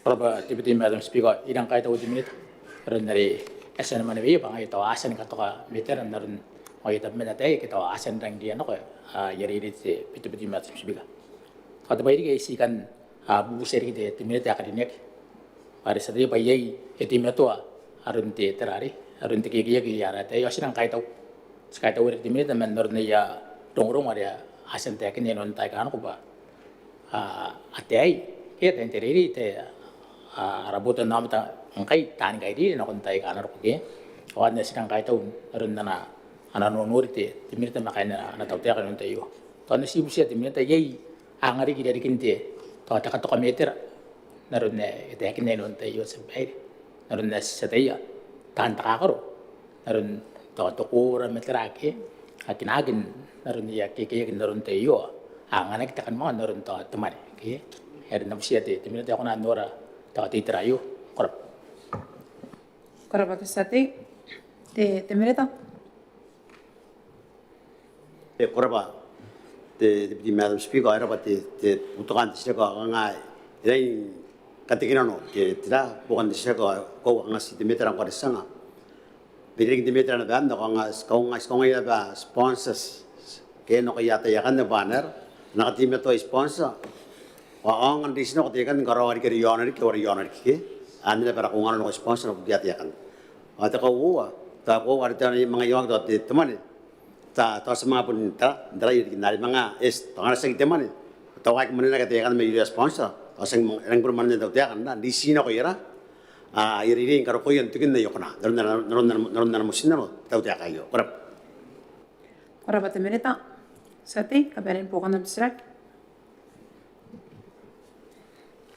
Robati tebeti Madam Speaker ko irang kai tau timineta aron kinakin na nakikik tim inonte terate teriri to wana meto wana ke tawag eri gaw ko kan usirag te tebeti Madam Speaker may punta kai tau takara berapa sa kasuwan konte timineta makanya sim aron dari asen Maneaba te yo korap at te sate sen ako narasra karimina ane tabi kakiron na nasate Peru timbel na karinia kaya honorable Iran Yuta ina ko te sate korap at Speaker ang ritan panan kami uriting ngapong ayo ay meron sate kain drap makor no ko yung Speaker makain type am type pro presidents Kauoman kain na cabinet at ritan ta kaiter open ngairan cabinet tante Nan tangira teatro a meu, como dava na mão Mauri. Mauri. O yung ano, sirak. Panis bi meu.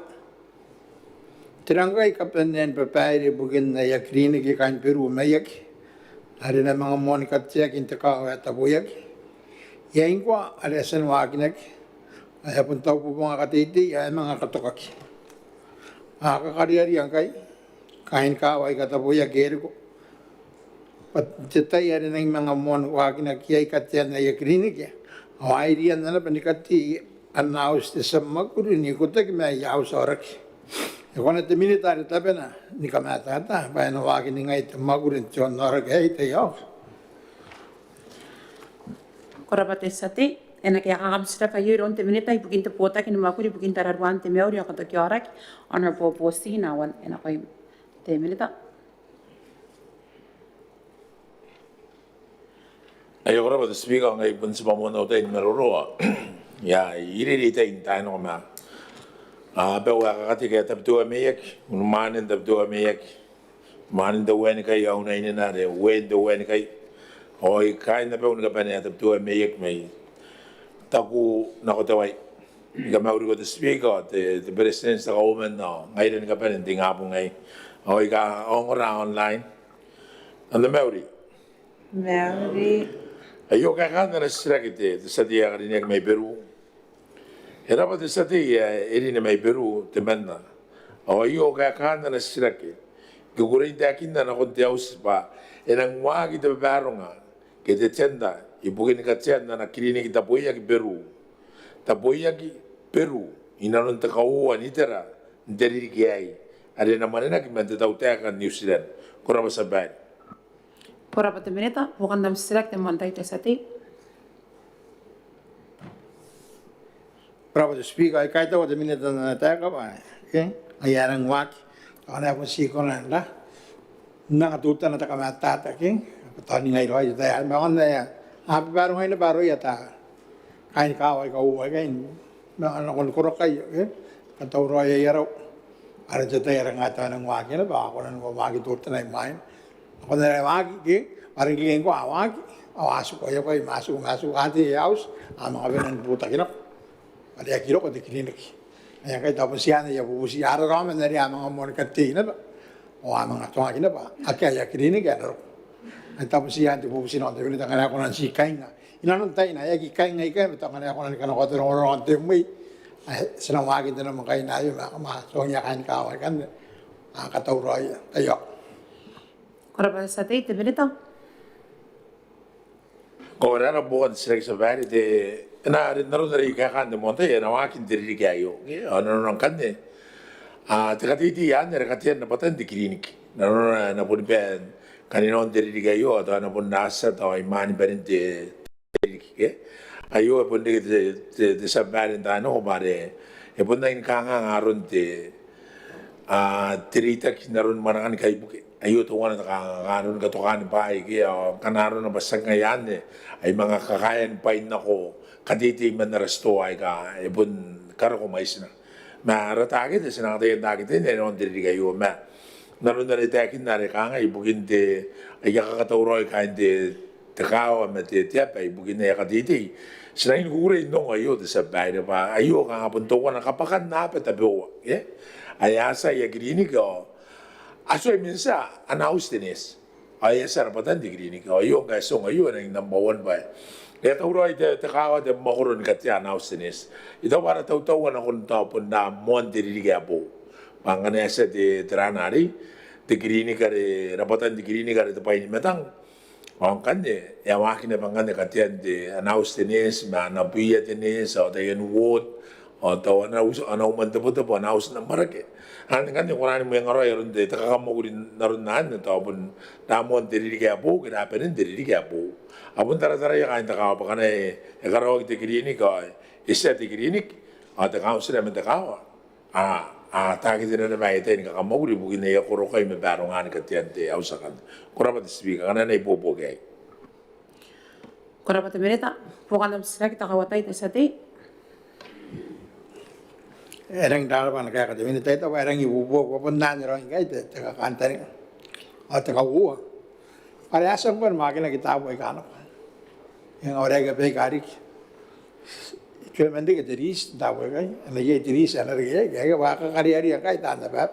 Yang usianya kan aku orang kaya kata Minita cuma pagarisin tahu kayasan. Kami kaisa kaking kuan tay kano atau kantan yang puning ayana ba yang ngogir lagi kay. Rap. Korapa sate itu berita.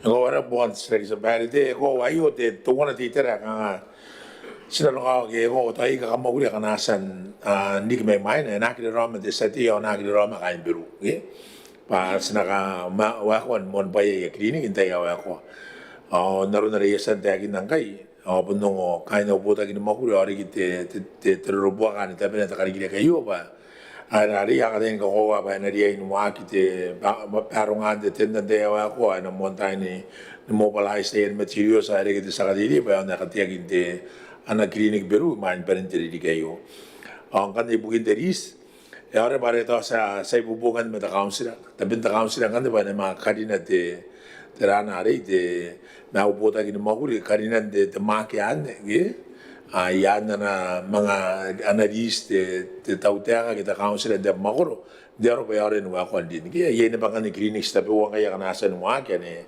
erari asway na ba ang kay sibarong ana ba bakan na yaris maket anak ni ro ba de tayari pa kay sa yaris ana kunan pangan men de tayari erari di ay te clinic ane ka ngana ne bubukan ko pa masabay Korapa te berita te sate bukan dalam strike. Pun kapanen kan pun mata taroy ya kantan ngaya kai biru pada pun sangkon esan kai saka gitu tawari esan katia gitu nork esan rapatan na laus te Mwakuri adran mot kapanen lagi esan kai saka ante ta bungan na yaki di sini kan ada pada pun sukun ke kantor nggak tanda pap yang tek konan di sini di kaki mentu tayari aring warisan puro itu bayi mata kanuan tu tahu tek anak yang angkai mata tahu tek abu yang aru wong kuat akar wagi biru kan muka taboyak ay mga buta kita boyak kesa kita bukin yang kan ya sana baru tu Mwakuri kan kantor nggak tanda pap ayaris mendiri kayak ngkai karena aku nanti kebukan itu, nanti Babairean Minita Teuea. Korabate sate Minita. Ai rapati kamatan bon selagi sebari de sena Mwakuri ya, na Mwakuri ma Botaki Mwakuri ta kaum selagi sena kainis mana ana soal Babairean de lens ki ba kan aroi menna runna ya tayan de clean sa kita bawa. Ana dia insan karinak mabia, ye. Karinak mapi yang kana rawi ta ka maulin diri digano ko na din karinak mapi ang diri digano kana aking karinak diri digano ko ang ngayan kan ta ka sina mga tayo Mwakuri kana ka ngararon na Babairean de lens by ko na retrospective de aron de karinan de land lease de payments ana kana ibang bay to na sa Mwakuri de speak arabat Korabate Minita. Kaya pun peni pokan di serak yang senang kau serak hari mina. Ena tapi aku kira untuk sate ya hari ni kita mana motirawa tina ya dah anak potri ya menikiak. Me ena tapi aku kira untuk te sate ya hari ni kita mana me ya Abemama. Kita tak kaya tera anak potri si area lampon. Ena kau te sate. Korabate speaker. Ya kaya tahu te sepangai senang anak itu sate. Nanti biar kapan anak. Kami auri, iko taki me terinan sate, akain tarawati na iyata, hapanin akain po tari sirakay, nakoy dan kapeni, nakoya tanwara, sabi naman me auri. Me auri. Away te akan anas sirak iti sate, takariniyak. Ikarapati tau teka, kaya sa ni karaka may siya, tayo ni kaunsiran takawa pota. Ikonan po siya tau teka, kanaya konan karawa kita yan words. Yon pota, naron yon TUC, me PTC. Korabate speak. Korabate litan takay tara. Ena kaya kaam sila kayo iron sa Minita nta Botaki ni Mwakuri bugin katay na pera. O tau tiya kay nanwa Honorable Harry takay sena ko Minita. Koraba, Madam Speaker, ayu anak kaya tau tiya. The Speaker ko rin kan ko ang wate sa tiya rin pa tau rayo tapo ni Mwakuri. Dinano at abubusiya yo, korap. Korabate Minita. Kaya busi ko ang mic. Korap. Bukan te strike te manday te sate. Korabate speaker, kahit tawa te Minita ripon te sate na pe, may tarawaya tayo sate kain po tayo bukin na kaya kairangin te mero o ay ana po kan na strike te sate, ari pon sen ka katawroy bukin na strike.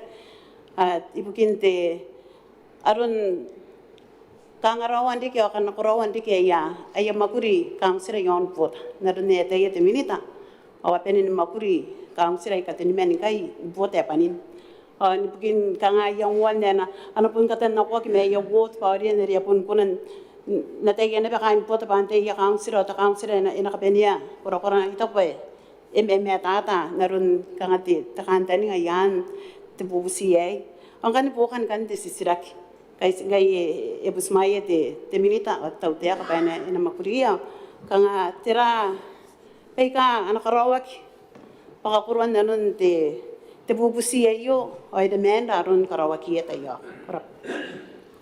Korabate sate te Minita. Koraba, kahit awari te rita re pode sa te me Abemama na re pokan di kana sirak te ronan sa te yare te sa te me tarawati na yet. Ako te tatapon te tayo yo ko ay pode sila pa kahit aw bugin deken te bandari te kausira al tawai te men kaya na kausira bot kahit aw yara ba kan bot pa kangapon ka mende ke te yango kanga yei tangiran te to wot kanga te na pa yari ne tayo yo apur katire na pa ke kanga apun de tayo apun taw na ba yei kanga yei me ya ko me ang me ke kanga Stabo ya pun Korea na pati to wot de tayo yo aro tayo rin ba ko kan ne ina kan ne ngata bubusi sinang pun formalize no ya de Toatu sua ane pa niya yan nara harasua I the Election Act 2019 dari yan section 10 bracket 1 or 2 irang bebet yan ba esi karokuak to bubusi mata council e wasa ta council te amendment te kawa botari na no te bogini council karokuak ro rang irang kan sama kuriana ba karawan te yana kore bang kan te makuri bukite karawan te to wot korap kana ibo boka Korabate Minita, sate pokan distrek takawantai. Korabate speaker karbarba na konti timinitan kaya kan na pokan na distrek rona sate era papa ya me tata kawaina atawa ni ana makuria kaya kan ni nanonte takaunsira ati erin kaya punsen nikina na konti minita ata pubusi bangkan aron apa ta yero ina non peinte ana potakin makuria kanga ena menda aron ta te makuriana Payari neri kita kantani ngana betul betul ni dia kain foto pakai ngamenda, na kantani ngai betul ina kunan tiki yai te kanuan te bubusi ere akabeni ngkai na kometen tau te korabate speak. Korabate sate temereta. Era pari kita pokan te siraka kau kangapot te bayar apa tabe ma tante tayo yo kangapot si tapo te siraka mare mo me bukit beso ma angkai ya tayo si de kaya kainara anak kami kantaran kami sinas bukit kangan te bukit electro commission kan de negen kaina taparin kaina kanga te temaburi ari pakang kan de iro ya nakai ke bukit karo kangataran tiap ru bukit karawan to wot nang kabine apa te bubusi mata mangarita ki mate te sakorbo ki kabinet ba mana kabine na kon na presidente sa Karikirake tai yang na ata yaki konan nang aroi te tai yo me tai pon tekin kai no mira yo atasa sa mapurin kapaisia Korabate Minita, sate pokan distrek takapenyantai. Korabate speaker wa ipon te tapanan karbaraba na konti te minita panan te sate yo kain pota Ika kan te sirake me tata kawaina o ta kan tani nga baka na monta inte ka kain na ana komitian o to ina wa kon kiperak ana yung wak pen monta into ko ina nun peina te bubusi pa yari na re kain na ana komitia ate pente te panan ka kai tau bare tai pun nesi apun sen no sinanu ya kain pota na ro dine yari ne o tai pun si kan tani ngan kan nere yari nere pun mueng aroi te mueng aroi na ron te spang o tan to pa ka ate yana be narun pun te kena kami tua ki yang te sepangan te sua te akan era pa mentepanan karapa kata tikiroi nakon te minitan sepangan ya kakawak bukia te ara kaunsira ara pota nome te yon nap makoro ariki sepangan na ibukin kapuruan nanun ya bubusikan pota rapat speak Korabate sate sen kon kamera sira Mina ai kamera bre en aku itu Minita. Raure. Irang kari kai tau, te sate ya te rita kai tabe kan na siraki, apa toi siraki, ke? Ya inano kawa ke kai yonga ngai ta ye na kanga taruan da ta bod dese na bod tabe ke. Ai bod pana una ben ka te ke roya, pa na montai meruru ba yonga. Era wata spangana bukin harap makor sina kai kapili maka. To wara, buri kai tau na ba na kawa bota. Pun dia ini momen kita yo pun te takawa to wana ragi bubura ma tanga tabun ni kain hari karena pun mau to wana te ya pun te na ko ato tanga wa tabun ke tahu ba pun to area noraki kakawa kin maisia ko kanga ko ina pun ko karawa giroin ge anak kamu ngarawa giroin panagi imanga inokunoku imarina ya mana pun suku imo yang araya nepepi de na yawot an kukurei ya pun para una ben kategori na ko ya kapasita pari kite te madam speak Korabate Minita bere roi te pokan distrek yanne sen ako na sira Mina ene te baka kiro unte sate me no ste mende akarinia ke hana bo Yeremia ta pa yena ko te sate Speak ko sinapa au ayo Siraki na kon jobi ibunono ne busi kan te ki usi matang asi mo tukia asan karoki dai e kamis otere man te kaka pa abon te ngkai de no ngkai u se kai era ka yon tu wan te ki nan ki amon te ka na ndedi ki ana te tenga I mani ka kani usi pa ere usi mai ke yaki Korabate sati ena ke agam sira ke yo iron te presidencia garine ke excellency tanis mamau ena ko im te presidency Te speaker ko dinek ayo ka kana sira ki sati ya ka dinek te manda me no nos kureng ta kinna pa esa office in Mwakuri ana bubusi ke yusi metang ina te riki wo tanga wo bi metsenyo ibukin sia mautukia e tauro yo office ni manga dinano te bubusi ayo ara Korabate presidencia garine ke bukan nam sira te mantai te sati na koraba sa vai ai bukan na usi dia sendita ki ma makanya no usi nga ngayo yo na yo o si sira ka ngai pa hayo kai te complain na saktu e ani nan di na non pai kai to nanda e ka ngai di wa to no wo di ki ya bon na ki to sa vai ho yo kai ya ri tai ni pai kai yu si ba na nanda u si ma na ayo sina ko te ka kai te yo Korabate sati presidencia garine era pa bukan na sati sa sati ya ka dinek te manda me no nos semun garau ta ka no ko ya kain te to te sia mautukia kain ta kawa ya utukia na ben te karikirake ke karikirante bukan me ya na te small grant kana punia ina beta kangan te application pares ye ina beta guideline ana irak ke aron anga swan te manian diki iruya tani bubusi ya te poma ni bubusi ke te forma re kona kanoia ke na ina dia impere ni ai kanoa kiroi akana ya ki kanoa kiroi ya ni kan ya kona karike takanga na ke santai si mautukia ipunia itu tokoana ngaya de mangkoka kirikaki na koia ta ibukin na rono te sati ya kadinek akana tawa tu indi muina kain si mautukia ari ina ta ya payangan na air ana pun nora me te bisa yo payangan na ya ataya patera tu bukin tu tokokin ayara aya application ke ya bubusi paangan ni mga karike ipai ke atangirak payangan to complete ayara aya application era patawa na ka kanana bukan na siya di sati era Korabate presidency sati bukan nam sira ta kawatai masih ka siang inota pa dia ipai ka rein ani ka tauroki ge na so mandapetei sa baire stamore te ainda baba que te ngani riki awagi sisia eis te baire ai sisiraki tera roi te veni kai ngai era ni nanda ki mandar ne kisai ke sa baire ai te na vena auto nei ai se ni na kan ta ka sa baire ge ai stamore ba ya Mwakuri a mori no ke ai usi ai sara ba dan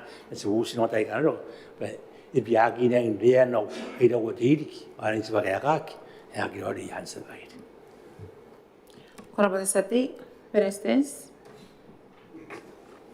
era pati bukan te anasirak di sati ya kadinek ni rantanga ya ki ana pana ana poto na tapon nan ngayari ki totukin kakauring yana pa utani mo ki te kuran te bai ana ria ni pene ena ki sukun kanwan ti ri ki ai ana pene ayari angin bubusin ka pene kana aloko ka bai sin kana ko sia ki poni tawa ai ka nga ai akani makawa ko ina ba kaya ngai na te Abemama ke community sa kana ya application na kan na sisikara pa karauta kana na ya case ka te sia mautukia na ya ria pa ya ka spoiru tu sati ba ya mga ngorai ya kan jobs ari aki atake na iro ngkai espata yang ya kamena tai ikon kamen piriakin na kan jobs mas ya ro ya piriakin na no ra batera ya puni pe ya me kan sia mautukia iro ya na era pate bukan sila Korabate presidency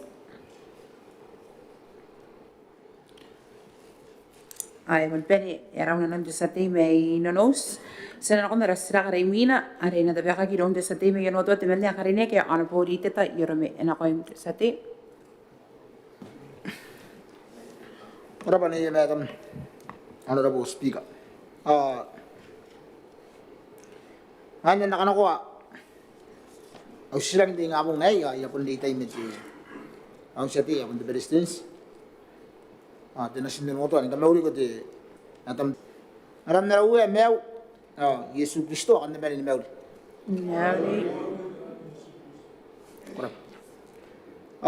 Ayun kan di ya kan na usisira kaya nampan at bubuat ti pimer wewe yon jo tapi. Nabubusiya ta Minita ibukin te meuri ako to kiorak. Paya pa kay ngkai ana bebero nga yon katyan ti grini kaya bo naukawa tanayang yon onoto tayok. Korap sa tingin na kaya kakam sila kahiro te Minita ibukin te Botaki ni Mwakuri ibukin tararwan te meuri ako to kiorak ono bo posinawan ena ko te Minita. Era pa te sa te menna aputo ni Mwane awayo kaya kan anasirak. Ihugure inte kinna penang wagi te bebaronga ke te tenda ibukin katian anakirini kita nayang onoto inanon te kauoua nitera deri kiai arena manina kinaba men Teuea New Zealand. Korap te Minita po kan namsirak te mwantay te sa te. Raman iya Madam Deputy Speaker. Iya pun bang kahit tawad Minita. Yang kali next naroon na nakek. Ya wakit pero nga. Sagman nilang ko ipatirata kauoua nitera. Naroon na iya. Koranin ka para na ko tayo. Korap. Korap sa te Minita.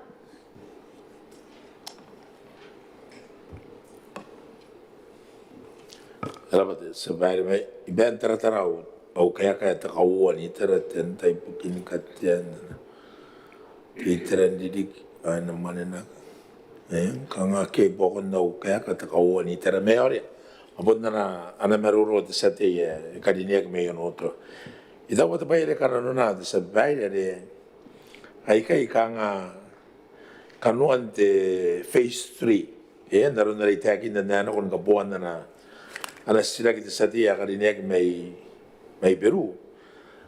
Ay kaya na Peru. Ana karawag ngkai Peru. Te onoto maya na wapike te panga. Taungaya ka te Teuea meyaki ana karawag in parallel.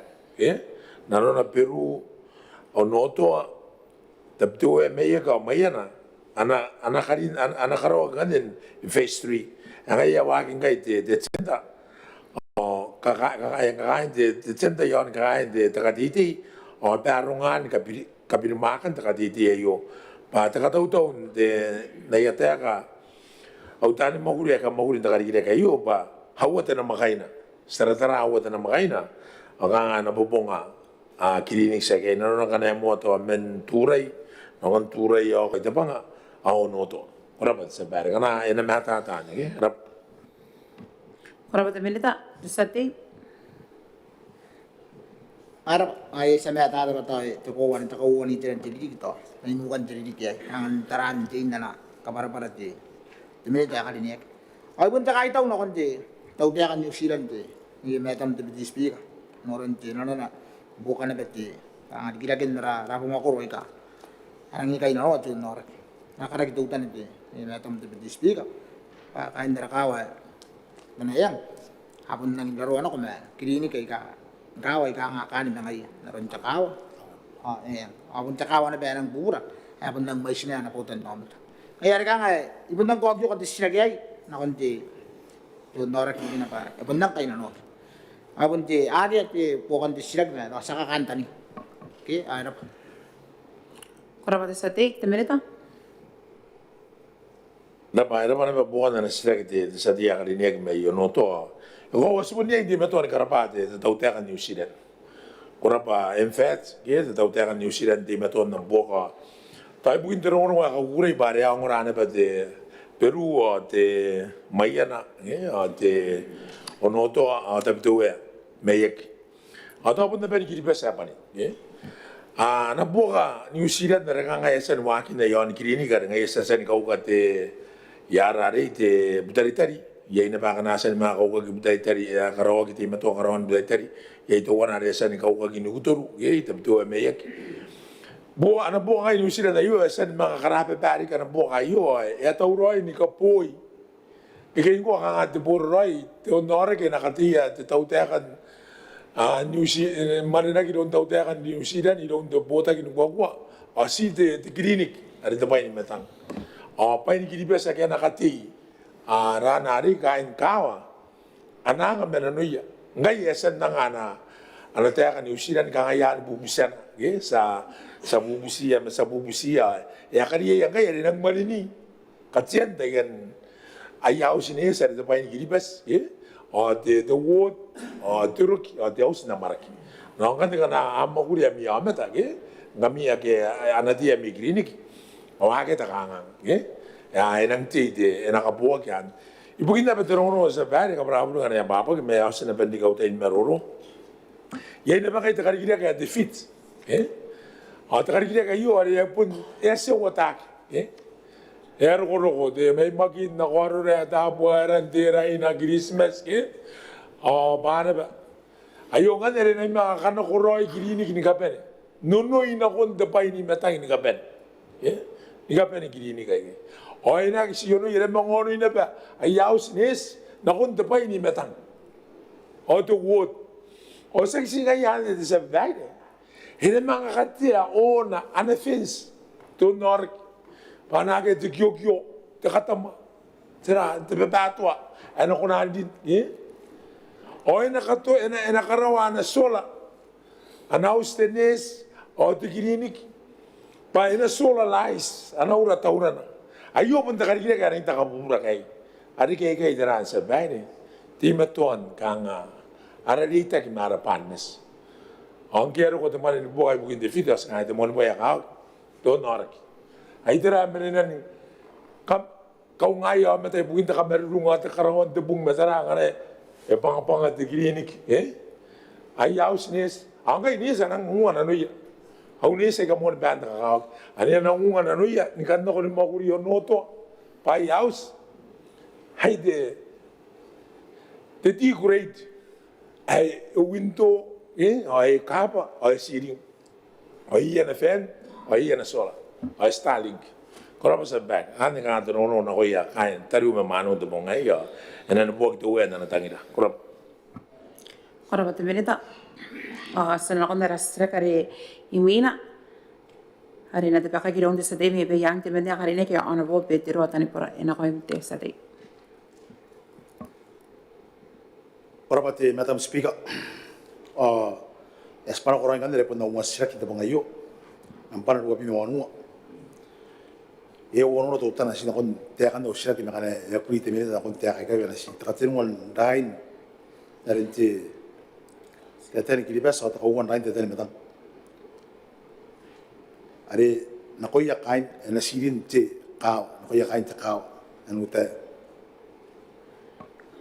orina especially in ta village afnu te Simkin am record. Kaya ako rayo, ya anak ko na. Kapan niya kita te siya konti. Ay kan siya kinatina rinano, at kanina na konti minita. Kanina kinte Botaki nakaw. Patira rungungun te siwita. Ngkai yasway nananaki. Tikin ako kain te kawa enutay. Kalau pada saat ini na kaya kakam sudah kaya ron temennya tentu Botaki ni Mwakuri bukan tiaka wa kau pahin aramerawa. Orang pori panata ke siwa. Enak kau temennya tak? Kalau orang Madam Deputy Speaker di kau kakak nak tahu tak? Speaker ini, ibu kuru ini kau ngoti sedih meja peyang. Panata uroi nanai kita siwi sama meja peyang. Digi mentekawa enutay. Ntaparin doi. Tapi baru ngai bukan tempo. Mana ada sekabut di sini. Korang betul ya, jadi sebab. Korang betul Minita, setiap orang yang selek yang mantai. Korang betul, Minita kalau ni kita nak kaya kamu ada temero, itu kau bawa penungra kain mutai. Hari, ya ini orang tu pati tekangan ayu. Mwakuri Karikirake apa yang Amerika nakin deh, siwi taki Aya po nang yakipono ni maniat. Kipono ni yaw sa ng Mwane kan mga baka ko ngaya abu busi patirang kan nga taw na po ni niriki ang akin ang kay tayo sa mga ko aniya takantani nga di inayay inaro ko na akin ay na Karikirake kakayak yang ante malalakin ay ka krap iya to kinabe kan bukan usat tap Korabate sate yo si ko Mike. Ayo. Minita. To era bati te spiga te bukan selek ko punti te karo tek ngari no ya kan nota ente to era kan na kin de siwit ngapon skate ni dagi ber shipping ngon yo meta ko I ka nga de bu skate le mai pete pa ya si kara para bari geti madam si sam kara pano bo te nusirat ya andra Karikirake to pan war pa ngai yare ya ari ibu poking gai an nango kang ngkai terati pon te siwi tai kai ba yang mawagi te Karikirake tanaro ayu ibu ya kan utai apa yang ngok kita bisa parit era ko era sna katin dilanon te pro te Karikirake yo to wagin te project yo sna katin an dan harin kipara te kang ko bungat pa min mo te ngawat metelu sna katin kipara yo ko sia ba yang mawagi patuan te Karikirake bon na ko kan utai apa yang apa ni di terima kiribes apa ni ukan tadi apa ibu pokian sa waki nanon nan ti mendite di ya wa ko ba te dispi Korabate te Minita. Ya bon rawa kina nante sate me ya Teuea sena ko na sira karimina re te baka ki ronte sate ya karinek te mende me Peru e ana bot tavaria ko me ena ko imte sate Koraba honorable Madam Speaker I want to be kanako stek de tinga po ngayo ore spam mon tete yare te panan kameuri no ko imte speaker ay nam taybura residence Kauoman Beretitenti kaitara ay puntantin ka panan de mewot merung na ben mewot ay kurin tapi ka ustek ya kangai te kan ye kay nanon te starting ke the wifi to one ara clinic inuka ay ka wak pa toy mandok na bubusia te Minita re tapi na pa ya pakayat pa pero ngayon para kon starting kayo te Korabate sate na busi ko Mike ena kaya kakam sila kayo ron te Minita ibukin te Botaki ni Mwakuri ibukin tararwan te meuri ako to kiare kana bo posi na wan ena ko te Minita Ako ngai pun mga ay kapalen na usira kayo sa baryo yamang ka rita ina makain na pa wat tu me kaya kakatike au numanin do wen kayo na inin wen do wen kayo kind of do me ngaben me taku na ko tawai ayo ay kapalen na usira da mauri di kami ana pun wari ka kaya kan sila ki sa baryo ba kau bari apun ka roya ra kurek takain ka men no kapeya ana pun dia ina ban warekaki era pa sete te manda puto ni Mwane me Peru na sirak ayo kaya kana tauroi au Botaki ni Mwakuri ni kakaya ngan bukan nuka klinik ni Karikirake ana Starlink kurang sabat Koraba te Minita te sate bukan na sirak te mantai koraba te speaker kaya tawa te Minita na nakaya ma ikukurein ta era pa pangayara ya Mwakuri kayo ora kanta ning pa inaron te ako te sibukan kan te sirak to kanay ko nani bubo te Minita to ni ngai roya kanta ngai pa na ko yete starting ngai pa to pa inang kakawa kayo pinna ayo Mwakuri te nes rap Koraba te sate Minita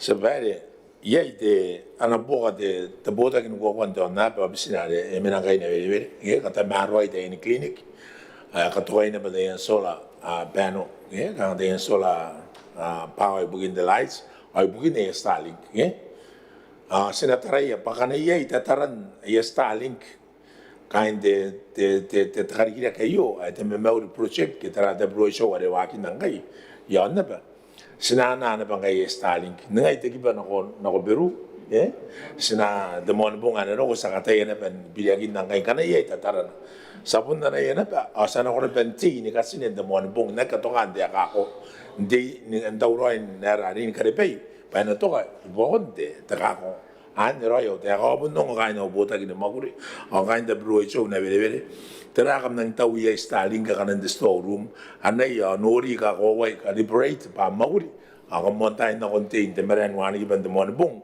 ni ka pe pa te pa ya wari ki kora ba sa pa ga na bo bo ga Kora te Minita, te satei bukan dalam strike tak kawatai.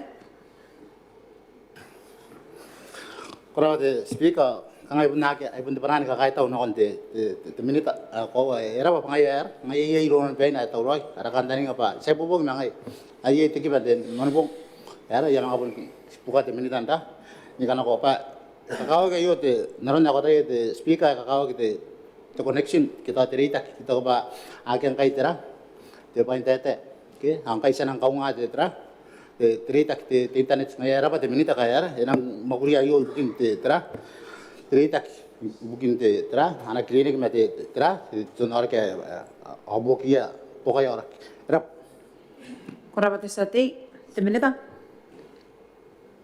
Sebaire, enang dapat desira ke yo, ba yo kanga to wana desira ke enakari ke te ui kakang i roura, ke ngai ra kanga starare tararua Karikirake ke au tanda baka una konte te Botaki ni kwa nana i pai kai nua kon spai.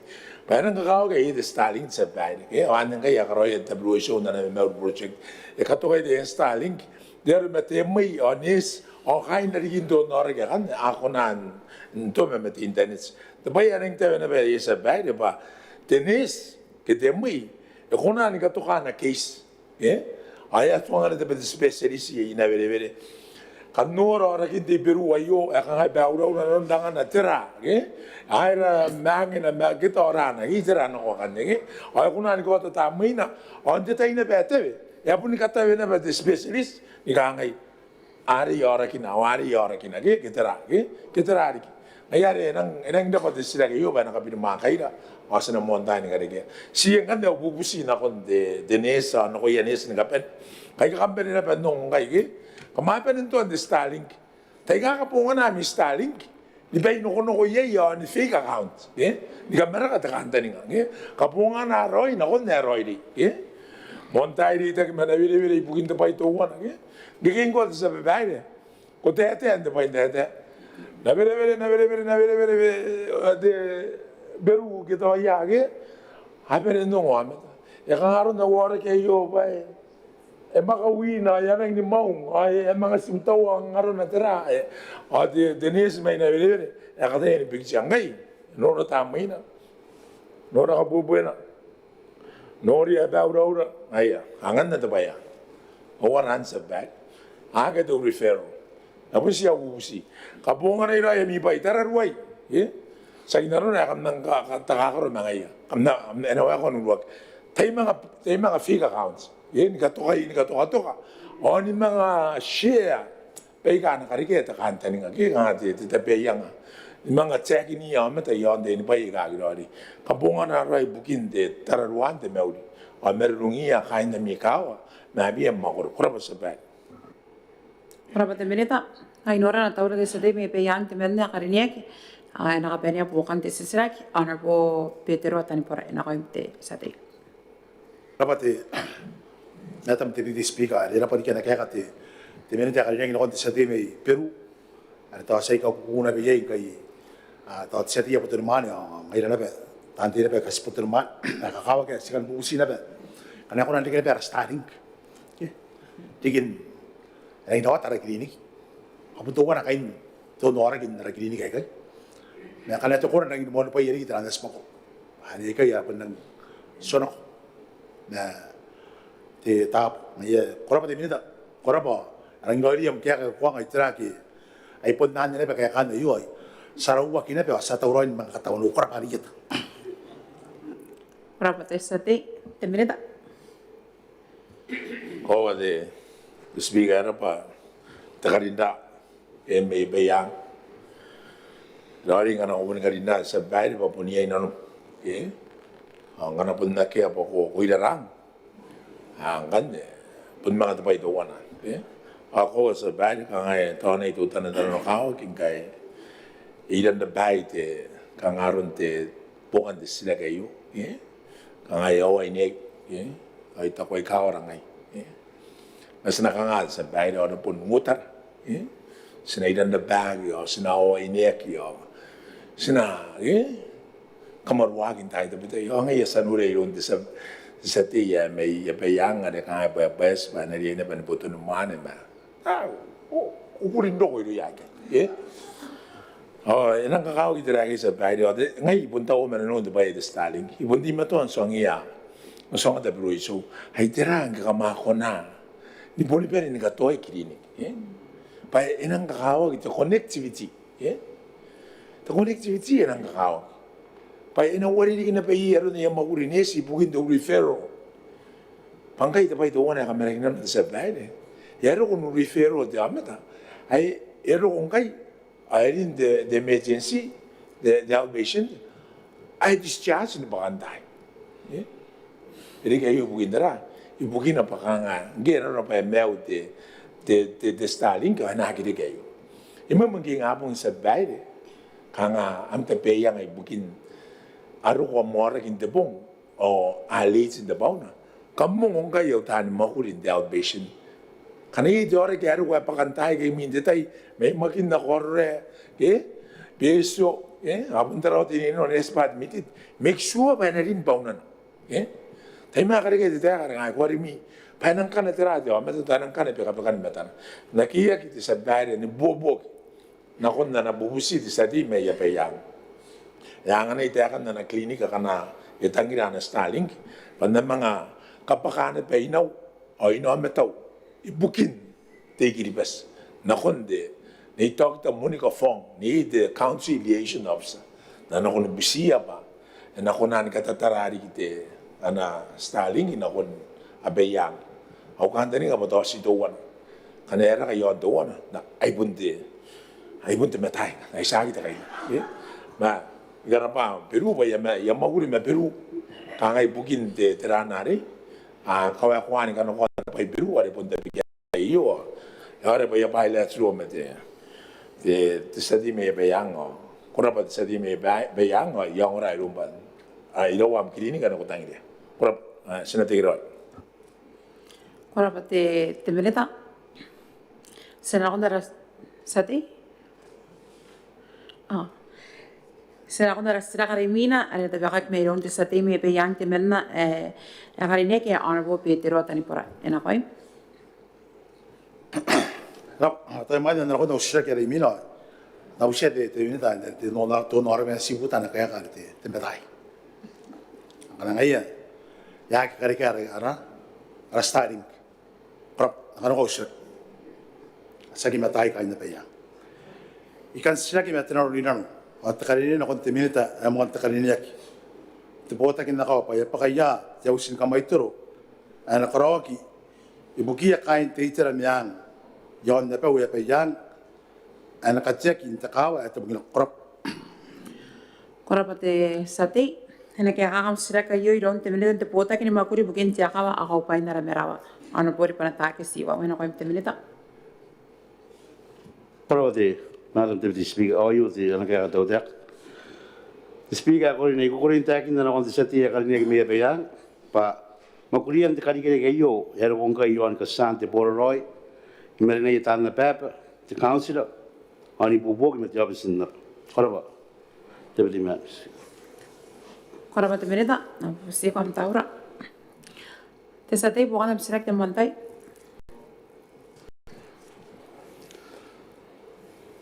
karapari kite Minita monte kalinya kinte te Botaki na kau na kaya kari monte te tamero na konte te sake yo ay tako ya pun ponga tanah bera sake ay na ira pang kay yai te Mwakuri ya Karawaki na ko yai ora kanta ni ngapa apun na tayo kan au kau ito mungina ko naron ni sake ni ate pe yang ayai ari ki pun kain na kawa kan ri kini bukan dira au kan sake kan ni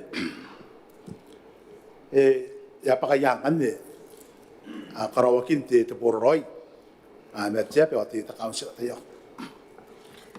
Koraba sate te Minita. Karawati bukan te sila kiti. Madam te speaker awayo te ngkai te wi ke yo an amena ngkai yo an na bor te. Sila kali ni kiti anatan Mwakuri te coast of fisheries te foi te management land management division ani awaki ngai ndani an garo onton ibukin te katara mati ran hari ibukin ka wakwante te Mwakuri onte o yonton wa on konanda instead de bororoi merante te sapa pe te council o te Botaki Mwakuri kani yon na mor kai sati yon na bayang tu wige yo ngaten ka besia au kandring pa ni bobo ganti Madam Speaker Korapa te minita. Te sati, wakadam sirak takawatai. Rapa riki te minita ante bokan te sirak yari tako pa e pun waki karawakin te Mwakuri on au kandring pa ante takawat mungina ko pun tataninga santo ya yo ya wakin te Mwakuri kai pun ten tapanin pain ni kapen anaki para no yang kai sikasa ke mo antano pa takpa yang takaw ka antano ai mina ya wakin betera karawakin te Mwakuri oi pun ko rapa ni konte te minita mete tautia kan ni kota ki makan na Botaki Mwakuri kan ya ka Mwakuri on kan ki para no yan anu nongora tapi kan te osinte tapi to ya tangin na no yan panai ya mai na no taninga ya era kaya no no ai ta kaya to ya puas na bete terate sina kayo ba ya kaya kaki akan terbalik Korapa te sati, te minita. ko era bati ayo ako pente te kalau te akan ba te para no ya kan te buino yo al man te Mwakuri yo pendi kayo pare sebundi mo an kai saka Mwakuri an nontor Senagin mangoki hindi kita kanga no ko ira reset di rapatan ti Karikirake o amal ko tan ba na na pe kangani ti pai ka sen di kilon tai kanu ko yari ini ka ki iron ti Botaki na ko ba na pun sero yaron ti ontan o men Karikirake ro ti tan hari ti boroi ana kai na ina kama to aro yaron ti kabonan ti tep pa na re ti Karikirake na metiro ida mati Mwakuri erde ko pon firman tutan yan pun pan kain ti kalau nonton ya wana pa te Karikirake na katiagi onti ta te Mwakuri yu ke te pa yu na ina saro ya ron te ro pa na ki ma lota ki te Karikirake are te yo au kandani pa bu bukan sa kamera burik ti de marik au kandani pa kaya mina ara sim yon te alam Mwakuri ti sadi enang pirma kari kan ron koron ri ko ba Madam Speaker Korapa te minita. Ya pun rawa kina nonte sati me pe yang ke andar sirak sina kona rasira kari mina arena tapi ki ronte sati me te raina kari ne ke anu po pe uta ke pe ya ena ko inte sati. Era ba Madam Speaker tawanu ayo e pun parandi ki te raina ka meuri kona ra Beretitenti kari ne Kauoman Minita tante panante meu kona pere meuri meuri ara ba te Speaker au sirang gande yo te question babe te po me wo na bana ka kai te kana ya busia te Minita are tapi na yo pa itera roi ana pera ngai roi ate na rap makuru ate raina are ape ndo ko itarawa ibukin ka kiwan ta kamana nga menteleipa ibukin te kinwani kai to koron meet te HK are asu yo antarawa ta tenua tiririk so mente ke manangai rapate ping Korapa te sati. Ena kaya kakam sira kaya ronte minita te Botaki ni Mwakuri ibukin kam Mwakuri Karikirake na yakona pa yame ta arbo auria kisena ena ko te minita. Ko korapa Madam Speaker ay yarite meron sati ay yawata ay kamauri aron Mwane unai me yon makin na koy mo ti on Madam Speaker President Karikirake Kauoman Minita tan aw yo na kaya ka tautek yan ko awag no ay kan ti na kaso kung kay yon darawa the men alion tiro ti dari ngai ti marangay ikurin ko sa dia Karikirake pa iya na ano da ti na ikasan dire andre aneri meroro ke interview tadi kamu aku di mesa lu na naruto si korapa te minita.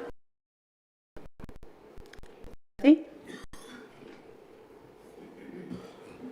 Speaker Karikirake kai tawari te Minita Karikirake na kaya ka mon pente te merwa te yo E kawa ka na pun kota na ba ye meroro aten na umakoro di kas pu mengai an tayo ang inte tay kana ro ko ro wa akay no kon ter ikay no kon terei pa ayo ngara ro ye ka ye meroro na ko wa ta ko ba ro ko ikay men wo tanga ti mer wa wa eso mende ke mananga ni karo ka tayo ayo ngara ro na ngai kana ro ko nan terei pa ya pun suasua na ba ina taringa na training tim waisa ai te kaya kana ba ni karo ka ti tayo yo ase men tige tamanang kau ai kai meroro tapi wa me apokan kan tisrak kai speaker ai kai nonu kai na makura tene na speaker ikan kong ikan ongora pa tira arun na yarita te Botaki makuru ya tere pa me te na rap makuru kana so interview gen training pa yasen data jobs me te na rap makuru ngkai ai pun sikuna pe tataninga nakya ya irita tere pa na kuyan kiyak kaya apon siku na pen bubusi po kaya pa isuay mendo ko tulungan ko na kuya ibukin tayakan manangay ara pati to speak madam speak para pada sati napusi ko mic Minita